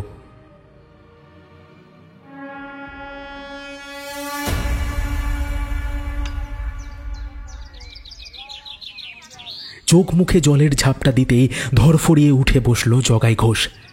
আশেপাশে তাকিয়ে দেখল শ্রী, অভিক, ব্রহ্মানন্দ ঠাকুর, যোগেন আর পুলিশ অফিসার অর্জুন। এখনও সেই আতঙ্কের রেশ কাটেনি তার। সে বেশ ধরা ধরা কণ্ঠে বলল, আমি কোথায়? উঠে পড়ুন। আপাতত আমার বাড়িতে আছেন, কিন্তু মামার বাড়িতে যেতে হবে তো। উঠুন উঠুন। মামা বাড়ি বলতে? থানায়। উঠুন উঠুন উঠুন উঠুন উঠুন। কেন? আমি কেন থানায় যাব? আপনি কাল রাতে শ্মশান বাড়িতে কি করতে গেছিলেন একটু বলবেন জগাই বাবু? জগাই ঘোষ এই প্রশ্নের জন্য প্রস্তুত ছিল না। সে থতমত খেয়ে গেল। শ্রী বলতে শুরু করলো, আপনার বিপুল সম্পত্তির পিছনের কারণ আমরা জেনে গিয়েছি। আপনার নিচের শঙ্খের ঘরের ভিতরে যে বন্ধ ঘরের দরজা রয়েছে, আজ সকালে অর্জুন এসে ওটা ভেঙেছে, আর ভিতরে পেয়েছে কঙ্কাল আর মানুষের হাড় আর বিভিন্ন ধরনের অর্গ্যান। অর্থাৎ বোঝাই যাচ্ছে যে শর্মিষ্ঠা আর আপনার সংযোগ ছিল আগে থেকেই। ও বলিনি তো, আর তারপরে মৃতদেহ লুকিয়ে আপনি আপনার ঘরে আনতেন আর বাইরের রাজ্যে পাচার করতেন চড়া দামে। সেই অর্থের কিছুটা যেত ওদেরই কাছে। এই সংযোগ না থাকলে চালাঘর থেকে প্রথমে কেউ একতলা, তারপর শ্মশান বাড়ির দোতলা এমনি এমনি হলো না। আর আপনার ওই শঙ্খও কোনো বন্ধু আপনাকে দিত না। অর্জুন খোঁজ নিয়ে দেখেছে কলকাতায় এমনকি কোনো ভিন রাজ্যেও কনশেল ডিলার আপনার নাম জানে না। সুতরাং ধরে নেওয়াই যায় এই অদ্ভুত জিনিসপত্রগুলো আপনাকে দিত শর্মিষ্ঠাই। আমাদের গুরুদেব বলেছেন যে মধ্যমানের তন্ত্রের দ্বারা এসব পার্থিব বিষয়বস্তু লাভ করা সম্ভব। মোট কথা দুজনে মিলিয়ে মিশিয়ে খেতেন আর কি। আমি আন্দাজ করেছিলাম কিছু একটা গন্ডগোল তো আছেই, নইলে শঙ্খ কাটার ঘর এত নোংরা অপরিচ্ছন্ন হওয়ার তো কথা নয় যে বন্ধ করে রাখতে হবে। তাছাড়া সেদিন একটা বিষয় আমি বলিনি, সেই ঘরের বাইরে একটা অদ্ভুত গন্ধ পাচ্ছিলাম আমি। বলাই বাহুল্য সেটা শঙ্খের উচ্ছিষ্টের গন্ধ নয়, তাই আমি কলকাতা থেকে আসার আগের দিন অর্জুনকে আসতে বলে দিই। অর্জুন জগাই ঘোষের হাতে হাতকড়া পরিয়ে দিল। সমগ্র গ্রামবাসীকে এরপর একত্রিত করে ব্রহ্মানন্দ ঠাকুর তাদের শ্মশান বাড়ি যেতে বললেন। কেউ বুঝতে পারছে না এখনো যে কি হচ্ছে। সকলে মিলে শ্মশান বাড়ির সামনে গিয়ে দাঁড়ালো। এখন আর বেদির ওপর কিছু নেই, সেই দেবী মূর্তি স্বয়ং দণ্ডায়মান। তবে সমগ্র অঞ্চলে বীভৎস পচা মাংসের গন্ধ বেরোচ্ছে। ঠাকুরমশাই সোজা গিয়ে বাড়ির ভিতরের দরজা খুলে দিলেন। সকল গ্রামবাসী অবাক হয়ে দেখল ঘরের চেয়ারে বসে আছে তাদের কৃষ্ণা মা। তবে তার মুখটা সম্পূর্ণ উল্টো দিকে ঘোরানো অবস্থায় ঝুলছে। চোখ দুটো আতঙ্কে ঠিকরে বেরিয়ে আসছে। সকলে ভয় পিছিয়ে সরে এলো। ব্রহ্মানন্দ ঠাকুর নির্ভয়ে গিয়ে তার চোখের উপর হাত রেখে সেটা বন্ধ করে দিলেন। মনে মনে একবার বললেন, যে জিনিসগুলো তোদের মতো বাচ্চা বাচ্চা ছেলে মেয়েদের জন্য নয়, সেগুলো নিয়ে কেন যে তোরা কাজ করিস? এত কমজোরি মন তোদের, মা। বাস্তবকে মানতে এত কষ্ট তোদের। যাক, এখন শান্তিতে ঘুমো। গুরুদেবের আদেশে কোনো মতে তার দেহকে সেই বাড়ির ভিতরেই দাহ করা হলো। গুরুদেব এরপর সেই ষোড়শী দেবীর বেদিতে উঠতে লাগলেন। লাল বস্ত্র পরিহিত ঠাকুরের তেজস্বী ভাবভঙ্গিতে সকল গ্রামবাসী ভক্তি ভরে আপনা থেকেই হাত জোর করে নিল। ঠাকুর বেদিতে উঠে সকল গ্রামবাসীকে বোঝালেন যে এতদিন তাদের সাথে কি হচ্ছিল এবং এর পরিণাম হিসাবে কি বিপুল ক্ষতি হতো সমাজ জীবনে এবং প্রাকৃতিক পরিবেশের ওপর। এরপর তিনি বললেন, নিজেদের মনকে কুসংস্কার মুক্ত রাখুন। মা কখনো সন্তানের বলি চান না। আপনাদেরই ক্ষতি করে মা কখনো আপনাদের সুখ প্রদান করবেন না। এই বাড়ি ভেঙে ফেলা হোক, এই বেদি আর মূর্তি আপনারা নতুন করে সংস্কার করুন। আমি পূজা পদ্ধতি বলে দেব, সেই মতো মায়ের পুজো করবেন। তথাস্তু। সেদিন গ্রামে আবার এক উৎসব হলো। সেই উৎসবে জমিয়ে সবাই আনন্দ করলো, খাওয়া দাওয়া করলো। সকলে অভিক, অর্জুন, শ্রী আর তাদের গুরুদেবকে বেশ আদর ভরা বিদায় জানালো।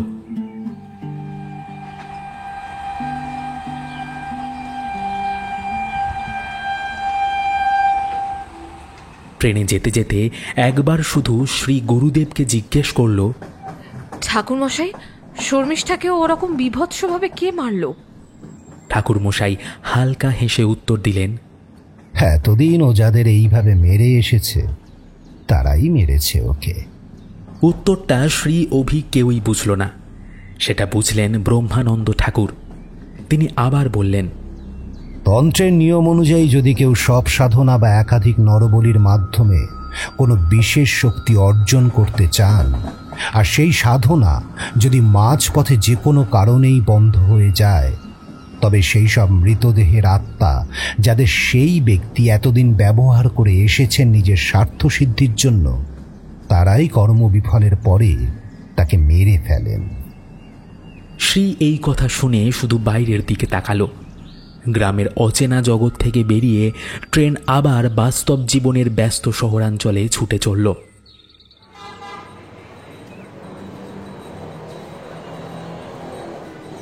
কলকাতায় ফিরে গিয়ে এক সপ্তাহের মধ্যে সম্পূর্ণ আর্টিকেল রেডি করে শ্রী আর অভিক সেটা চন্দ্রার হাতে তুলে দিল।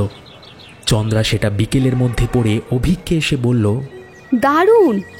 গল্পটা কিন্তু বেশ ভালো হয়েছে, বেশ একটা ডার্ক ব্যাপার আছে। আমি তো জানতাম না অভিক, তোমার এসব তন্ত্রমন্ত্র, ভারতীয় পুরাণ এসবেও ইন্টারেস্ট আছে। আসলে এই প্লটটা শ্রীর, আর এটা গল্প নয়, সত্যি ঘটনা। ও আচ্ছা, বেশ ভালো হয়েছে, অনেক অভিনন্দন শ্রী। আর অভিক, তোমারও তো এতে অবদান আছে তাই না? সো তোমাকেও অভিনন্দন। আর হ্যাঁ, তোমাদের নেক্সট কাজে আমি তোমাদের সাথে যাব, কোনো আপত্তি নেই তো? না না, কোনো আপত্তি নেই। শ্রী, তোমার আপত্তি নেই তো? না, আমি আর কি বলবো, তোমার ইচ্ছে। ওকে, বাই, টেক কেয়ার অভিক। এই বলে চন্দ্রা চলে গেল সেখান থেকে। শ্রী শুধু বলল, অসভ্য মহিলা একটা। যাই করি আমি, প্রশংসা সেই রূপেরই হয় দিন শেষে। অভিক পেছন থেকে তাকে জড়িয়ে ধরে বলল, যদি রূপের ভেতরের মেটেরিয়াল এত নোংরা হয়, তাহলে আমি আমার অসুন্দরী প্রেমিকাকেই ভালোবাসি। নাটক, ভাগ এখান থেকে, অসভ্য একটা। হাসতে হাসতে ঘর থেকে বেরিয়ে একটু ওয়াশরুমের দিকে গেল অভিক।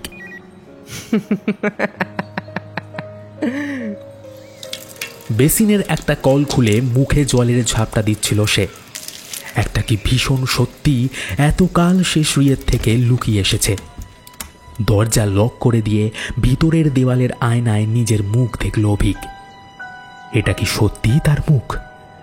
শার্টের ওপরের বোতাম খুলে টাইয়ের নটটা একটু আলগা করে দেখল গলার কাছে অল্প একটু চামড়ার শুকনো অংশ উপরে উঠে আছে, আর বাইরে থেকে বোঝা যাচ্ছে এতক্ষণ ওটা ঢেকেছিল জামার ভিতর। হ্যাঁ, ওটা নকল চামড়া। সে জানে এই নকল চেহারার পিছনে যে আসল চেহারাটা আছে সেটা শ্রী বা চন্দ্রা কেউই সহ্য করতে পারবে না। নকল জিনিস আজকাল জগতে বেশি প্রাধান্য পায় কিনা?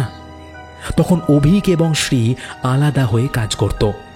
সেবার যখন পশ্চিমবঙ্গের বাইরে গেল নিজের একটা আর্টিকেলের জন্য, তখন সেখানে গিয়ে চন্দ্রার থেকে সে একটা মোটা অঙ্কের টাকা ধার চেয়েছিল। সেই ধার সে যে কি জন্য চেয়েছিল সেটা একমাত্র সেই জানে। পরে আস্তে আস্তে শ্রীয়ের ধার শোধ করে দেয় অভিক। শ্রী অনেকবার জানতে চেয়েছিল যে সে কেন এত টাকা একসাথে ধার নিয়েছিল, কিন্তু অভিক বরাবর এড়িয়ে যায় প্রসঙ্গটা। শুধু অভিক জানে যে সেটা একটা দুর্ঘটনা। থাক, সেটা আর আজকে অভিক মনে করতে চায় না। এখনো আয়নার দিকে তীক্ষ্ণ দৃষ্টিতে তাকিয়ে আছে সে। ওয়াশরুমের বাইরে থেকে শ্রীয়ের কণ্ঠস্বর শুনতে পেয়ে হুঁশ ফিরল তার। সাথে সাথেই সেই নকল উঠে আসা চামড়ার ছোট্ট বেরিয়ে থাকা অংশটা নখ দিয়ে টেনে ছিঁড়ে ফেলে অভিক হাসতে হাসতে ওয়াশরুম থেকে বেরিয়ে এলো। কল্পনা থেকে আবার একবার বাস্তবের উপাখ্যানে ফিরে এলো সে। শ্রী শুধু বলল, তাড়াতাড়ি চল, চন্দ্রা বলেছে আমাকে অভিষিক্ত করবে এই গল্পের জন্য। কথাটা শুনে অভিক বেশ খুশি হলো। অবশেষে হয়তো চন্দ্রার একটু বোধোদয় হয়েছে।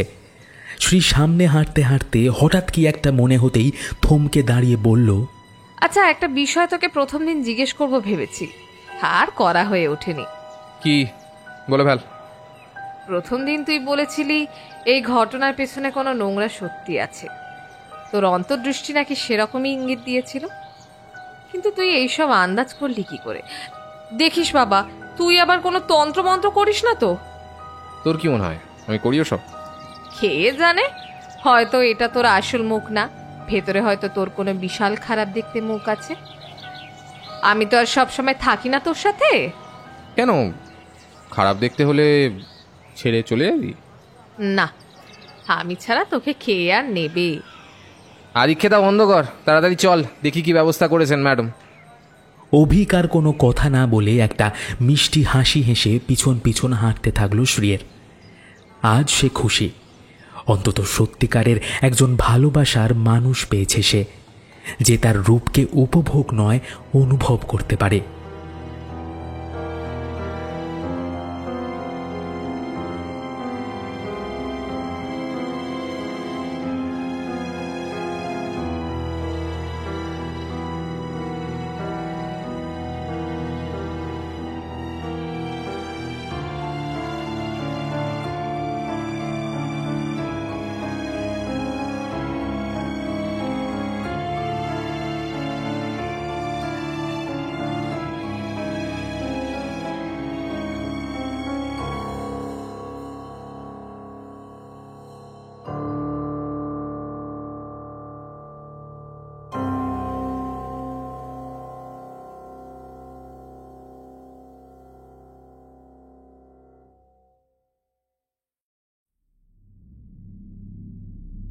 শেষ হলো অর্ণব ঘোষের লেখা শ্মশান বাড়ি। আজকে গল্প পাঠে আদিত্য, অন্যান্য চরিত্রে আড্ডাবাজ এবং আড্ডাবাজ ক্লাসিক থেকে প্রদীপ্ত এবং মলয়, শ্রীরাল্যান্ড এবং উড়োচিটি থেকে Ranadeep, freaky friday stories fiction hunt এবং কথা থেকে Sayantan, freaky friday stories fiction hunt থেকে তৃষা, হানাবাড়ি অফিসিয়াল এবং স্কেয়ার এলিভেটর থেকে রুভিনা, শুধু গল্পের জন্য এবং স্কেয়ার এলিভেটর থেকে বিপুল, হরোস্কোপ অফিসিয়াল থেকে সৌমিলি, নীল এবং আমি ঋদ্ধি। স্ক্রিপ্টিং দিশানি, এই সুন্দর প্রচ্ছদা করেছে কৃষ্ণেন্দু। আবহ, শব্দগ্রহণ ও ভিডিওগ্রাফিক্স হানাবাড়ি প্রোডাকশন। পরিবেশনা ও পরিচালনায় টিম হানাবাড়ি। তো বন্ধুরা, কেমন লাগলো? যদি ভালো লেগে থাকে তাহলে অবশ্যই লাইক করো, কমেন্ট করো এবং শেয়ার করে দিও তোমাদের আত্মীয় স্বজন এবং বন্ধু বান্ধবের কাছে, এবং তাদেরকে বলো আমাদের হানাবাড়ি চ্যানেলটা তারা যেন সাবস্ক্রাইব করে পাশে রাখা বেল আইকন ক্লিক করে অল করে দেয়, যাতে আমাদের কোনো নতুন ভিডিও এলে বা গল্প এলে তোমাদের কাছেও নোটিফিকেশন পৌঁছে যায়। তাহলে বন্ধুরা, আজ আসি, দেখা হবে পরবর্তী কোনো গল্পে। ততদিন ভালো থেকো, সুস্থ থেকো, হানাবাড়ির পাশে থেকো, মানুষের পাশে থেকো, আর সাবধানে থেকো, সুরক্ষিত থেকো। আর হানাবাড়ি গল্পগুলো শুনে একটু ভয়ও পেও। শুভরাত্রি।